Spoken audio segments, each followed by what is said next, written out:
Hello friends, ये एक marathon video है जिसमें हम कंप्लीट हिंदी पेपर को रिवीजन करने वाले हैं। सभी यूनिट्स की बात करेंगे, किस यूनिट में क्या-क्या पढ़ना है, सभी इंपॉर्टेंट टॉपिक्स को पढ़ते हुए कंप्लीट हम इस वीडियो में रिवीजन करने वाले हैं। आपको अगर मान लो फर्स्ट यूनिट की आपकी तैयारी अच्छी हो रखी है, तो आप वीडियो के टाइटल पर क्लिक करना, आप यूनिट स्विच कर पाओगे, चैप्टर चेंज कर पाओगे। अगर आपको first unit, second unit, third unit इस तरह से यूनिट स्विच करने हैं, तो आप वीडियो के टाइटल पर क्लिक करना, अलग नीचे आपको चैप्टर्स के ऑप्शन दिखेंगे, वहाँ से आप अलग-अलग चैप्टर स्विच कर पाओगे।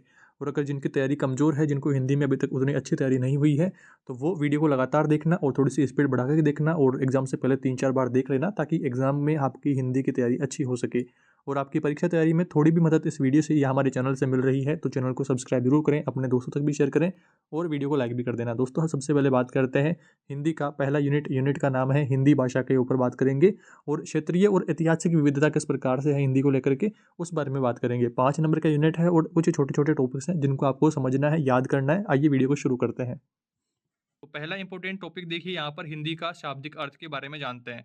तो हिंदी एक फारसी शब्द है जिसका अर्थ है हिंद या भारत से संबंध रखने वाला।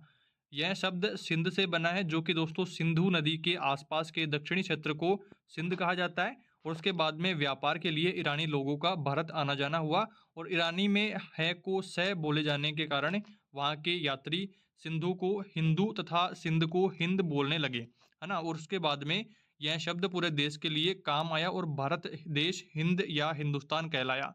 हिंदी की प्रमुख भाषा हिंदवी या हिंदी कहलाई। ये आपको ध्यान रखना है। उसके बाद में उद्गम की बात करते हैं, तो हिंदी भाषा का मूल वैदिक संस्कृत में मिलता है। इसका विकास वैदिक काल से होता आ रहा है। हिंदी भाषा के मूल रूप का संबंध यूरोप एशिया चक्र के साथ माना जाता है। इस भाषा का संबंध यूरोप एशिया चक्र के साथ साथ माना जाता है कि आर्य जाति के लोग जिस स्थान पर रहते थे, जिस भाषा का प्रयोग करते थे, वही भाषा वैज्ञानिकों ने 2 वर्गों में विभाजित की है। तो आइए उन दोनों वर्गों को जानते हैं। तो पहला वर्ग है यहाँ पर केंटुम वर्ग और दूसरा है शतम वर्ग। और इन दोनों के बारे में जानते हैं, तो यहाँ पर देखिए पहले जानते हैं केंटुम वर्ग में देखिए यूरोप की भाषाएँ इस वर्ग में शामिल है। अंग्रेजी, यूनानी, फ्रेंच इत्यादि यहाँ पर है। और शतम वर्ग में इसमें भाषा और ईरानी की भाषा का संबंध है। और इसके बाद में दोस्तों आगे बढ़ते हैं। अगला आपके है भाषा का विकास किस तरह से है। तो पहले जानेंगे प्राचीन काल में किस तरह से विकास हुआ। तो प्राचीन आर्य भाषा का प्राचीनतम रूप ऋग्वेद में आपको मिलता है। विद्वान इसी भाषा को वैदिक भाषा कहते हैं और ऐसा माना जाता है कि यह एक समय में जनसाधारण की भाषा रही होगी। वेद, उपनिषद, ब्राह्मण ग्रंथ में वैदिक संस्कृत का दर्शन हमें मिलता है। ये आपको इतना ध्यान रखना है। और इसके बाद में मध्यकाल आया और इस काल में प्राकृतिक भाषा का उपयोग हमें मिलता है। प्राकृत भाषाओं में शोरसेनी प्राकृत, मागधी प्राकृत, अर्ध मागधी प्राकृत का महत्व रहा है और उपभ्रंश का विकास ही हिंदी के विकास का तीसरा चरण यहाँ पर रहा है। और उसके बाद में दोस्तों आपके आधुनिक काल आया और आधुनिक काल में अपभ्रंश भाषाओं के प्रयोग से लेकर के आज तक के काल को हिंदी के विकास का आधुनिक काल माना जाता है। यह समय 1000 ईस्वी से आज तक का है। शोरसेनी अपभ्रंश की मध्य बोलियां भोजपुरी व खड़ी बोली है। इन्हीं बोलियों ने हिंदी के आधुनिक रूप को निखारा है और संवारा है।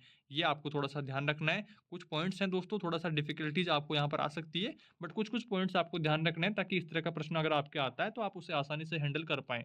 आगे बढ़ते हैं, इसके बाद में दोस्तों 1000 ईस्वी से 1500 ईस्वी तक हिंदी किस तरह से रहा, हिंदी का विकास। तो यहाँ पर देखते हैं पृथ्वीराज रासो, विश्वदेव रासो, कुमार रासो आदि काव्य की रचना हुई व इसमें आधुनिक हिंदी का प्रयोग किया गया। ये आपको ध्यान रखना है। इसके बाद में अगला है 1500 ईस्वी से 1800 ईस्वी तक। इस काल में अपभ्रंश का प्रयोग बंद हो गया और ब्रज अवधि और खड़ी बोली में निखार आ गया। और उसके बाद में कृष्ण भक्ति के साथ-साथ ब्रज भाषा का प्रयोग भी बढ़ा। और इसके बाद में आपको यहाँ पर एक लाइन और ऐड करनी है कि सूरदास, नंददास, रसखान ने अपनी कृतियाँ रची। रीतिकालीन कवि बिहारी, मतीराम और केशव आदि ने अलंकार युक्त भाषा का अधिक प्रयोग किया। यहाँ पर दोस्तों आगे बढ़ते हैं 1800 ईस्वी से आज तक का सफ़र। तो यही काल खड़ी बोली के विकास का काल माना जाता है। यही खड़ी बोली हिंदी भाषा है जो समूचे देश की राष्ट्रभाषा है। और इसके बाद में दोस्तों भाषा क्या है इसके ऊपर डिस्कस करते हैं। तो भाषा देखिए भाव, विचार तथा अनुभवों को व्यक्त करने का सांकेतिक साधन है। शास्त्रीय अर्थ में बात करते हैं तो विचारों की अभिव्यक्ति के लिए किसी समान द्वारा स्वीकृत ध्वनि संकेतों का व्यवहार यहाँ पर होता है, तो वह भाषा कहलाती है। स्वीकृत जो कि पूरे प्रदेश में स्वीकृति हो, सभी को वह समझ में आए, तो ऐसे जो संकेत होते हैं, उनका यहाँ पर व्यवहार में प्रयोग करना, वो यहाँ पर भाषा कहलाती है। अब विचारों की अभिव्यक्ति के लिए, अपने विचारों का आदान-प्रदान करने के लिए, थोड़ा-सा आपको इस तरह से ध्यान में रखना है। और इसके बाद में भाषा के कार्यों को जानते हैं। तो भाषा का कार्य है, देखिए सबसे पहले तो आपको जानना है कि अपने विचारों का आदान-प्रदान करना भाषा का कार्य है। उसके बाद में अपने काम में व्यस्त रखना, खेल का बालक शब्दों से यहाँ पर खेलते हैं और समझाना एक-दूसरे की भाव अभिन्न जो अभिव्यक्तियाँ हैं, उनको आपस में समझाना यहाँ पर और उसके बाद में कन्वर्जेशन करना, तो जीवन को बनाना ये भी भाषा का कार्य रहता है। तो ये कुछ कार्य आपको ध्यान रखना है। उसके बाद में आगे बढ़ते हैं, भाषा की विशेषताओं को जानते हैं। तो भाषा की विशेषता देखिए विचारों एवं भावों को स्थानांतरित करती है। मानव इससे पीढ़ी दर पीढ़ी जुड़ता रहता है, अपने विचारों को आपस में साझा करता रहता है। उसके बाद में देखिए अगला थर्ड नंबर है, ज्ञान संचरण व प्रसारण करता रहता है और समायोजन शक्ति का विकास होता रहता है। वातावरण में अनुकूलन बना रहता है, पाँचों पॉइंट। और छठा पॉइंट है, भाषा ध्वनि के माध्यम से मूर्त रूप ले लेती है। ये कुछ पॉइंट्स दोस्तों आपको ध्यान में रखने हैं। उसके बाद में अगला आता है बोली क्या है। तो बोली किसी क्षेत्र विशेष में प्रयोग में लाई जाने वाली बोलचाल की वह भाषा है जो कि दोस्तों किसी क्षेत्र विशेष में ही यहाँ पर होती है। छोटे से क्षेत्र की यहाँ पर बात हो रही है। बोली का सीमित रूप और सीमित यहाँ पर क्षेत्र होता है, ये आपको ध्यान रखना है। उसके बाद में आपके अगला पॉइंट आता है कि हिंदी भाषा के अंतर्गत मानी गई 5 उपबोलियाँ आपको बतानी है। तो एक है, पहली है पश्चिमी हिंदी, दूसरी है पूर्वी हिंदी और तीसरी है बिहारी, चौथी है राजस्थानी और पाँचवीं है पहाड़ी। ये कुछ 5 मानी गई उपबोलियाँ हैं। और पहले बात करते हैं पश्चिमी हिंदी की। तो यहाँ पर दोस्तों खड़ी बोली आती है, इसमें हरियाणवी और ब्रज भाषा, ये 3 भाषाएं इसमें आती हैं। और पूर्वी हिंदी में आती है अर्धमागधी, सोरसेनी और इसका विकास यहाँ पर सोरसेन से जो कि इसका विकास हुआ है। और बिहारी में आती है मागधी अपभ्रंश से विकसित यहाँ पर आती है। और राजस्थानी और पहाड़ी, ये कुछ 5 उपबोलियाँ यहाँ पर आती हैं। इसके बाद में दोस्तों आगे बढ़ते हैं। अगला आपको राजस्थान की प्रमुख बोलियों के बारे में ध्यान रखना है। तो पहली है मारवाड़ी के बारे में जानते हैं। तो जोधपुर के आसपास की बोली को मारवाड़ी बोली कहते हैं। इसमें महेश्वरी, बीकानेरी, नागौर, गोडवाड़ी आदि बोलियां यहाँ पर रहती है। इसके बाद में अगला है मेवाड़ी। तो इस यह मेवाड़ क्षेत्र में बोली जाती है। इसमें उदयपुर, भीलवाड़ा, डूंगरपुर, चित्तौड़गढ़ इत्यादि यहाँ पर आते हैं, इसके आसपास के क्षेत्र। और उसके बाद में ढूंढाड़ी की बात करते हैं। तो यह जयपुर, दौसा, अजमेर, किशनगढ़, टोंक आदि में बोली जाने वाली बोली है। संतु साहित्य आपको यहाँ पर ध्यान रखना है। उसके बाद में आगे बढ़ते हैं। अगला है आपके हाड़ौती में। तो यह बूंदी, झालावाड़ आदि में बोली जाती है। और उसके बाद में मेवाती आती है। तो मेवात क्षेत्र में यह बोली जाती है और अलवर में इत्यादि क्षेत्रों में यहाँ पर अलवर के आसपास भी बोली जाती है। इसके बाद में अगला आता है छठा नंबर पे वागड़ी। तो यह डूंगरपुर, बांसवाड़ा जिले में बोली जाती है। और अगला है यहाँ पर मालवी। तो यह इंदौर, भोपाल, राजस्थान के मेवाड़ के कुछ भागों में बोली जाती है मालवी बोली। तो ये कुछ महत्वपूर्ण बोलियां भी दोस्तों आपको ध्यान में रखनी है। एक एक नंबर के प्रश्न यहाँ से आ सकते हैं। इसके बाद में आगे बढ़ते हैं। अगला है आपके मानकीकरण से आशय क्या है और इसकी प्रक्रिया आपको बतानी है। तो सबसे पहले जानते हैं कि आशय क्या है। तो अंग्रेजी के स्टैंडर्डाइजेशन शब्द का हिंदी रूपांतरण है। इसमें भाषा के विविध स्तरों पर पाई जाने वाली विषमता को दूर कर समरूपता लाने का प्रयास किया जाता है। भाषा का मानकीकरण अमूर्त आदर्श है, जैसे कि मैंने नहीं किया ये मानक है, मैंने नहीं करा ये अमानक है, किया और करा ये थोड़ा सा आपको यहाँ पर ध्यान रखना है, मानक कौन सा है और अमानक कौन सा है। किया तो रहेगा मानक और करा रहेगा यहाँ पर अमानक, यहाँ पर आपको ध्यान रखना है। इसके बाद में आगे बढ़ते हैं। अगला आपके प्रश्न है दोस्तों इसकी प्रक्रिया के बारे में। तो ध्वनियों के विषम उच्चारणों के स्थान पर समरूप उच्चारण निर्धारण करना पहला इसकी प्रक्रिया है। दूसरी है वर्तनी के नियमों को स्पष्ट करके एक ही रीति की मान्यता यहाँ पर निकालना। और तीसरा पॉइंट है वाक्य स्तर पर विविधता के व्यवहार को निषेध करना। और उसके बाद में इस प्रकार से हम कह सकते हैं कि हजारी प्रसाद द्विवेदी, महावीर प्रसाद द्विवेदी आदि ने हिंदी के मानक रूप को विकसित किया है। और इस तरह से दोस्तों आपको ये कुछ महत्वपूर्ण बिंदु फर्स्ट यूनिट में ध्यान रखने हैं। और इसके बाद में अब हम बात करते हैं यूनिट सेकंड के बारे में। दूसरे यूनिट का नाम है हिंदी भाषा शिक्षण के बारे में बात करेंगे। उसके उद्देश्य और आकलन किस प्रकार से किया जाता है उन सब के बारे में बात करेंगे। सेकंड यूनिट भी आपका 5 नंबर का है और 5 नंबर के लिए आपको कौन कौन से महत्वपूर्ण टॉपिक्स को पढ़ना है, आइए उनके बारे में बात करते हैं। आगे बढ़ते हैं दोस्तों, जानते हैं इस यूनिट का पहला महत्वपूर्ण टॉपिक है हिंदी भाषा शिक्षण के मूल उद्देश्यों के बारे में। तो देखिए, आपको विचारों के आदान प्रदान का सुगम तथा सुलभ माध्यम भाषा है जो वाक इंद्रिय से निश्चित सार्थक ध्वनियों का समूह है और यह व्यवस्थित है, ये आपको देखना है। उसके बाद में आपको लिखना है इसमें कि विचारों को दूसरों के लिए व्यक्त करना, प्रदान करना अभिव्यक्ति है। और दूसरों के विचारों को ग्रहण करना, समझना, आदान प्रदान करना, ये क्या है, ग्रहण करना, ये आपके इसमें मूल उद्देश्यों में आता है। उसके बाद में आपको लिखना है इसमें कि विचारों के आदान प्रदान के लिए मनुष्य निम्न 4 प्रकार की क्रियाएं करता है। पहले आपको सुनना सीखता है, बोलना सीखता है, पढ़ना और लिखना, ये कुछ क्रियाएँ हैं जो कि आदान-प्रदान के लिए, अपने विचारों के आदान-प्रदान के लिए मनुष्य जो है काम में लेता है। तो ये 4 LSRW आप इसे समझ पा रहे होंगे कौशलों के बारे में। तो इसके बारे में भी आपको जानकारी रखनी है। आगे के जो यूनिट्स आएँगे वो इसी के ऊपर बेस्ड रहेंगे, तो आप आगे के यूनिट्स में उसके बारे में और डिटेल में जानेंगे। तो देखिए यहाँ पर हम आगे बात करते हैं। आदान अर्थात ग्रहण करना या सीखना, और प्रदान का मतलब होता है अभिव्यक्ति करना या दूसरों को विचारों के साथ साझा करना। और उसके बाद में आदान में सुनना व पढ़ना क्रिया होती है, और प्रदान में बोलना और लिखना क्रिया होती है। ये दोनों आपको ध्यान रखना है। इसके बाद में दोस्तों आगे बढ़ते हैं। आपको आगे ध्यान रखना है भाषा के मूल उद्देश्यों के बारे में। भाषा के मूल उद्देश्य में दोस्तों 4 क्रियाएँ आती हैं: सुनना, बोलना, पढ़ना और लिखना। LSRW दोस्तों इसका क्रम रहता है, LSR और W यहाँ पर रहता है। और ये क्रम दोस्तों आपको ध्यान में रखना है, आपके इंग्लिश में भी सेम टू सेम यही सारा कुछ मैटर रहने वाला है। तो हम यहाँ पर थोड़ा-सा डिटेल में क्लियर करने की कोशिश करेंगे, आपको सारे पॉइंट्स समझना है, ताकि आप इंग्लिश में भी आसानी से क्वेश्चन इस तरह के सोल्व कर पाओ। अगर आपको पूछता है भाषा के मूल उद्देश्यों के 4 उद्देश्यों के बारे में बताइए, तो आपको चारों लिख देना है। उसके बाद में देखिए इनके बारे में डिटेल में थोड़ा-सा और जानते हैं। सुनने के बारे में जानते हैं, तो देखिए पहला पॉइंट आपको इसमें ऐड करना है कि भाषा के सभी ध्वनि रूपों के शुद्ध उच्चारण को समझना। और दूसरा है विषय वस्तु में आए विचारों, भावों, घटनाओं, तथ्यों आदि के प्रसंगानुसार संबंध स्थापित करते हुए समझना। आगे बढ़ते हैं, इसके बाद में आपको यहाँ पर थर्ड पॉइंट है विषय वस्तु, केंद्रीय भावों, प्रमुख विचारों और निष्कर्षों को समझना।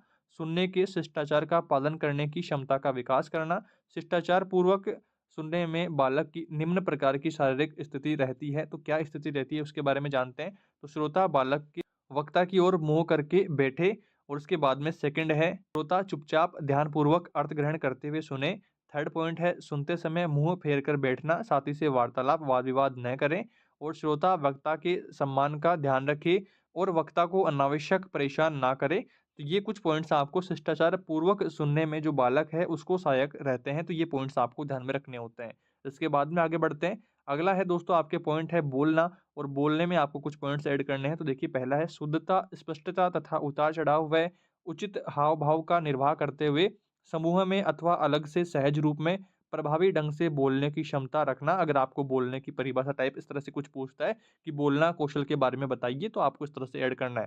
सेकंड पॉइंट देखिए, सेकंड पॉइंट है परिचित विषय, घटना तथा परिस्थिति का अपने ढंग में वर्णन या विवरण करने की क्षमता का विकास करना। ये सेकंड पॉइंट आपको ऐड करना है। उसके बाद में थर्ड पॉइंट है इसका समय समय पर प्रसंगानुसार बोलने के शिष्टाचार का पालन करते हुए मौलिक रूप से तर्कपूर्ण विचार प्रकट करने की क्षमता का विकास करना। यहाँ पर आपको ध्यान रखना है। और चौथा पॉइंट है अभिनय अथवा भूमिका निर्वाह करते हुए पात्रानुसार संवाद बोलने के कौशल का विकास करना। ये पॉइंट्स आपको ध्यान रखने हैं। इसके बाद में दोस्तों आगे बढ़ते हैं। अगला पॉइंट है आपके पढ़ना का।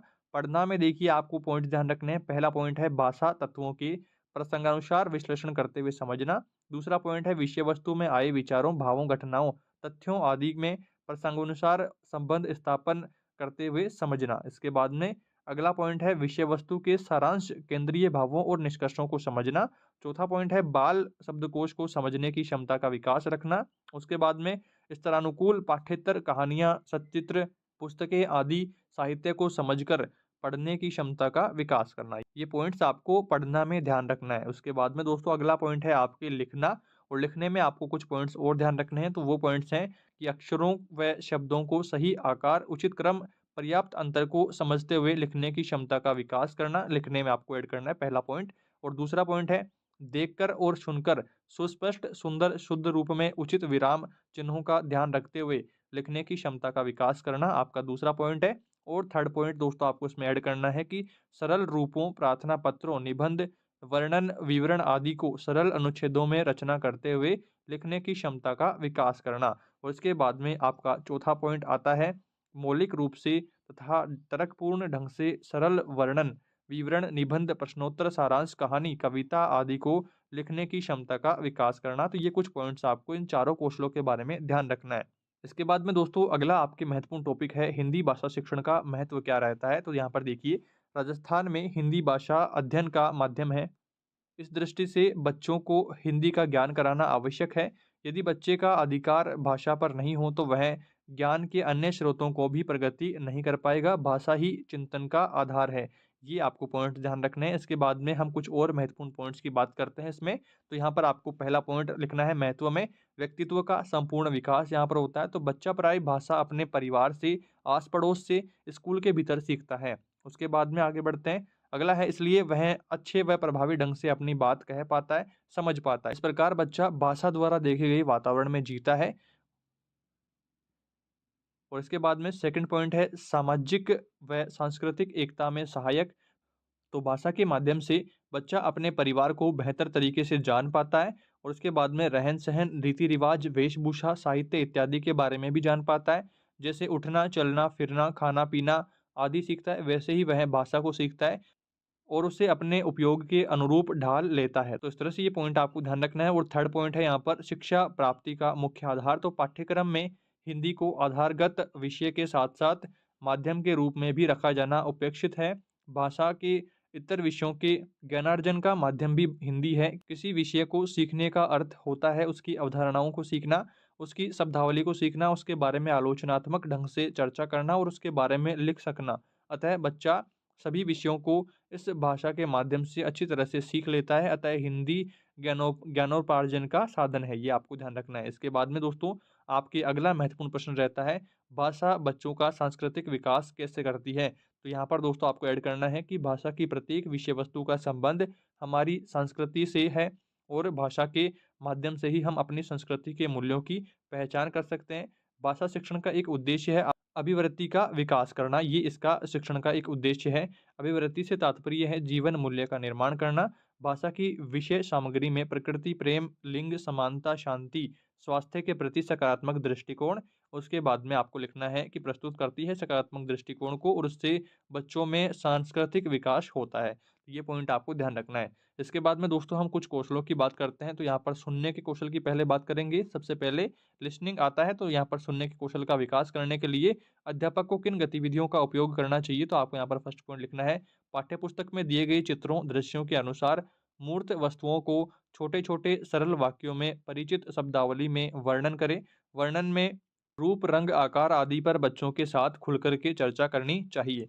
उसके बाद में सेकंड पॉइंट है, 2-2, 3-3 चित्रों का एक सेट तैयार करके उन पर वार्तालाप करनी चाहिए। इसी प्रकार कहानी कथन का उपयोग करना चाहिए और मनोरंजक तरीके से सरल कहानी सुनानी चाहिए बच्चों को। उसके बाद में थर्ड पॉइंट है, सरल एवं लघु कहानी चित्रों को दिखाते हुए सुनाएँ और अभिनय करते हुए तथा ताल व लय मिलाकर के बालगीत आपको सुनाना चाहिए शिक्षक को। उसके बाद में पाँचवाँ पॉइंट है ध्वनि विभेदीकरण के लिए अल्प प्राण, महाप्राण, घोप, अघोप यहाँ पर ध्वनियों को स्पष्ट बोल कर के अभ्यास करवानी चाहिए शिक्षक के द्वारा यहाँ पर। और उसके बाद में छठा पॉइंट है कविता का उचित आरोह अवरोह व लय के साथ आदर्श वाचन करें तथा सामूहिक अनुकरण वाचन करवाएं। कक्षा में जब भी समय मिले बार-बार अभ्यास करवाना चाहिए। और सातवाँ पॉइंट है समय-समय पर बच्चों को श्रुतलेख करवाना चाहिए। एक बार पूरे गद्यांश को पढ़ कर के सुनाएँ तत्पश्चात 2-2, 3-3 शब्दों को एक साथ बोल कर के 2 या 3 बार दोहराएँ ताकि बच्चे अच्छे ढंग से सुन सकें। उसके बाद में दोस्तों अगला है 8वाँ पॉइंट, परिचित विषय या घटना का अध्यापक स्वयं विक कथन करें जिससे बच्चे ध्यानपूर्वक सुन सकें। इसके बाद में दोस्तों अगला आपका आ जाता है बोलने के कौशल का विकास करने के लिए अध्यापक को किन-किन गतिविधियों का आयोजन करना चाहिए? हमने अभी सुनने के कौशल के बारे में जान लिया है, अब हम जानेंगे बोलने के कौशल के बारे में। तो आप भी आगे देखिए। तो यहाँ पर पहला पॉइंट है कि बच्चों के साथ अनौपचारिक वार्तालाप में उनकी अपनी भाषा में बातचीत करनी चाहिए। पाठ्यपुस्तक के आरंभिक पृष्ठों में जो चित्र है उन पर खूब वार्तालाप करें। चित्रों को दिखा कर के छोटे-छोटे प्रश्न करें और बालकों को बोलने के लिए अवसर देवें। हो सके तो उन्हें सकारात्मक पुनर्बलन से प्रेरित भी करना चाहिए। उसके बाद में सेकंड पॉइंट है परिचित मूर्त वस्तुओं, चित्रों को दे लेकर के वार्तालाप करनी चाहिए। और थर्ड पॉइंट है छोटे-छोटे वाक्यों के अभ्यास से बच्चों को बोलने के लिए प्रेरित करना चाहिए। और चौथा पॉइंट है छोटी कहानियाँ, चुटकुले सुनाने को कहें, बाल गीत सुनाने को कहें। और आगे पाँचवा पॉइंट है कि बाल सभा में कहानी, घटना वर्णन, कविता, पाठ आदि का प्रस्तुति के लिए प्रोत्साहित भी करना चाहिए। उसके बाद में दोस्तों अगला पॉइंट आपके है छठा पॉइंट, कक्षा ने एकांकी व नाटक आधारित पाठों की संवादों को कंठस्थ या याद करा करके अभिनय का अभ्यास करवाया जाना चाहिए ताकि बोलने की झिझक और संकोच दूर हो बच्चे का ना। और उसके बाद में अगला पॉइंट है दोस्तों आपका सातवां पॉइंट, राष्ट्रीय पर्वों, उत्सवों, जयंतियों के अवसर पर बच्चों को बोलने के लिए पूर्ण अवसर देना चाहिए। उसके बाद में आपका अगला कौशल आ जाता है पठन कौशल, और पठन कौशल के विकास के लिए अध्यापक किन-किन गतिविधियों का आयोजन कर सकते हैं। तो इसमें हम जानेंगे, पहला पॉइंट है चित्रों के पठन से शब्दों के पठन पर जोर देना चाहिए। एक-एक वस्तु का चित्र दिखाएँ, फिर उनसे उनके नाम को लिखा करके उनसे पढ़ने के लिए कहें। जैसे आम, गाय, बकरी, ऊँट इत्यादि के चित्रों के नीचे ये शब्द लिख कर के पढ़ने का अभ्यास करवाना चाहिए। उसके बाद में अगला पॉइंट है आपके शब्द पठन के पश्चात वाक्य पठन पर जोर दें। पठन की प्रक्रिया छोटे-छोटे तथा सरल वाक्यों से प्रारंभ करें। और उसके बाद में थर्ड पॉइंट है, अब अर्थ सहित वाक्य पठन करने के लिए योग्यता विकसित करने के लिए अभ्यास भी करवाएँ, और उसके बाद में प्रसंगानुसार पूर्व संबंध स्थापित करते हुए पठन करना चाहिए। अगला पॉइंट है दोस्तों आपका चौथा पॉइंट, पठन शिक्षण में सस्वर वाचन तथा मौन वाचन सम्मिलित है। सस्वर वाचन के अंतर्गत आदर्श वाचन, अनुकरण वाचन, समवेत वाचन आदि आते हैं। उसके बाद में पांचवा पॉइंट है, सस्वर वाचन के अभ्यास के बाद पठन की अंतिम स्थिति मौन वाचन है, जिसमें बच्चा पठन का स्वयं ही अभ्यास करता है और अध्ययन को अभ्यास के द्वारा सीख लेता है। उसके बाद में छठा पॉइंट है, आपके अतिरिक्त या पूरक सामग्री का मौन वाचन करवाएं, पश्चात उस पर चर्चा भी करवाएं। ये आपको पॉइंट्स ध्यान रखने हैं। इसके बाद में आपके आ जाता है लेखन कौशल। लेखन कौशल के विकास के लिए कौन-कौन सी गतिविधियों का आयोजन करवाना चाहिए? तो यहाँ पर देखिए, फर्स्ट पॉइंट है आपके छोटी कक्षाओं में वर्णों के विकास पर ध्यान दें। 2 लाइन कॉपियों में बिंदु रेखित वर्णों पर पेंसिल से अभ्यास करवाएँ तथा आवश्यक संशोधन करवाएँ। उसके बाद में दोस्तों अगला पॉइंट है आपके सेकंड पॉइंट में आपको करना है ऐड, यहाँ पर छोटे-छोटे प्रश्नों के उत्तर लिखने का अभ्यास करवाया जाना चाहिए। और थर्ड पॉइंट है, कक्षा 3 के बाद में सुलेख का अभ्यास करवाया जाना चाहिए। प्रत्येक बच्चे की सुलेख कॉपी में अध्यापक स्वयं एक वाक्य लिखे और तत्पश्चात ही बालक को लिखने के लिए कहना चाहिए। उसके बाद में चौथा पॉइंट है, अनुलेख, श्रुतलेख, प्रतिलेख आदि का अभ्यास भी करवाना चाहिए।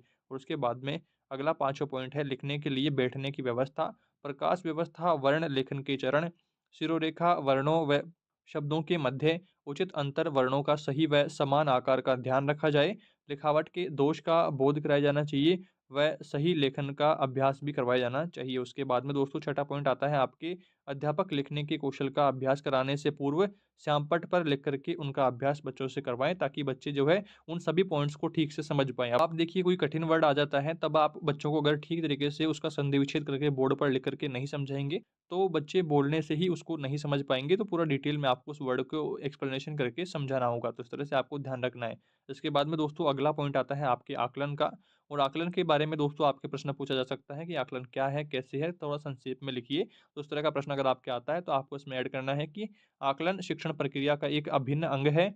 और यहाँ पर आकलन का उद्देश्य आपको पूछ सकता है कि सभी बच्चे को सीखने के लिए प्रेरित करना, सीखने का एक प्रोत्साहन देकर के माहौल बनाना, और प्रत्येक बच्चे की क्षमता, उम्र और स्तर को ध्यान में रखते हुए उसे एक निश्चित स्तर तक पहुंचाने में मदद करना। तो ये कुछ उद्देश्य आपको ध्यान रखना है। इस उद्देश्य को पूरा करने के लिए आकलन को सीखने के साधन के रूप में देखना होगा, न कि सीखे गए जांच के उपकरण के रूप में। बच्चों ने सीखा है या नहीं, और अगर सीखा है तो कितना सीखा है, मात्र यह जांच लेना आकलन नहीं है। वास्तव में कैसे सीख रहे हैं, क्या नहीं सीख पा रहे हैं और क्यों नहीं सीख पा रहे हैं, सिखाने के कौन से तरीके से उन्हें आनंद आएगा, और यह सब जानना आकलन की प्रक्रिया का हिस्सा है। इसलिए आकलन को इसे सीखने सिखाने की प्रक्रिया के रूप में देखना चाहिए। उसके बाद में दोस्तों आपको आगे इसमें ऐड करना है कि भाषा के संदर्भ में आकलन के 3 उद्देश्य हो सकते हैं। पहला उद्देश्य है बच्चों की भाषाई समझ का आकलन। दूसरा है विभिन्न संदर्भों में भाषा का उपयुक्त इस्तेमाल करने के कौशलों का आकलन।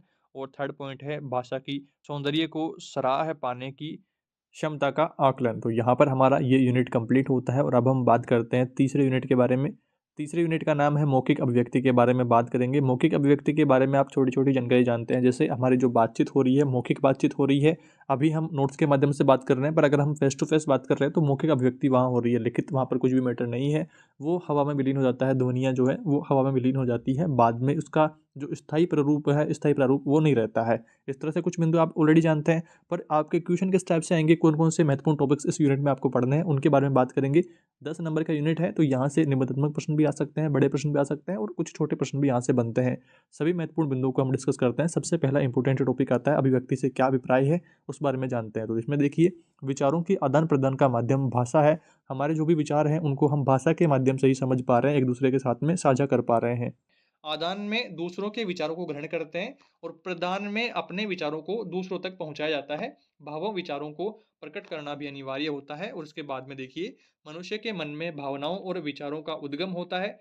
व्यक्ति उनको अर्थपूर्ण शब्दों में नियोजित तथा नियंत्रित करके प्रकट करता है। यही क्या है? अभिव्यक्ति है। और मुख से बोल कर के विचार प्रकट करना अभिव्यक्ति या फिर मौखिक अभिव्यक्ति कहलाता है। अगर आपने मुख से बोल करके प्रकट कर रहे हैं तो फिर वो मौखिक अभिव्यक्ति हो गई और अगर आपने लिख करके प्रकट कर रहे हैं तो फिर ये लिखित अभिव्यक्ति यहाँ पर हो गई है। जीवन में मौखिक अभिव्यक्ति का अधिक प्रयोग यहाँ पर होता है। नॉर्मली हम डेली जो हमारा जीवन होता है उसमें दोस्तों डेली लाइफ में हम मौखिक अभिव्यक्ति का ज़्यादा उपयोग यहाँ पर करते हैं। कुछ-कुछ जगह पर हम लिखित अभिव्यक्ति का प्रयोग यहाँ पर करते हैं। तो इसके बारे में देखिए आपको ये 2 लाइनें भी थोड़ा-सा ध्यान में रखना है। पहला है बोलकर के प्रकटीकरण या फिर मौखिक भाषा के द्वारा मौखिक अभिव्यक्ति हो गई और दूसरा है लिख कर के प्रकटीकरण या फिर लिखित भाषा के द्वारा लिखित अभिव्यक्ति हो गई है। और अगर इनके बारे में आपको प्रश्न आता है तो आप आसानी से उसका आंसर दे पाएंगे। आई होप आपको ठीक तरीके से समझ में आ गया होगा। और इसके बाद में दोस्तों आपके एक-एक नंबर के प्रश्न इस तरह से आ सकते हैं कि इसके बारे में प्रोफेसर रमन बिहारी लाल ने क्या कहा या फिर रायबर्न ने क्या कहा, तो इनकी परिभाषाएं भी आपको ध्यान में रखनी है। तो देखिए सबसे पहले बात करते हैं प्रोफेसर रमन बिहारी लाल। इसके बारे में लिखते हैं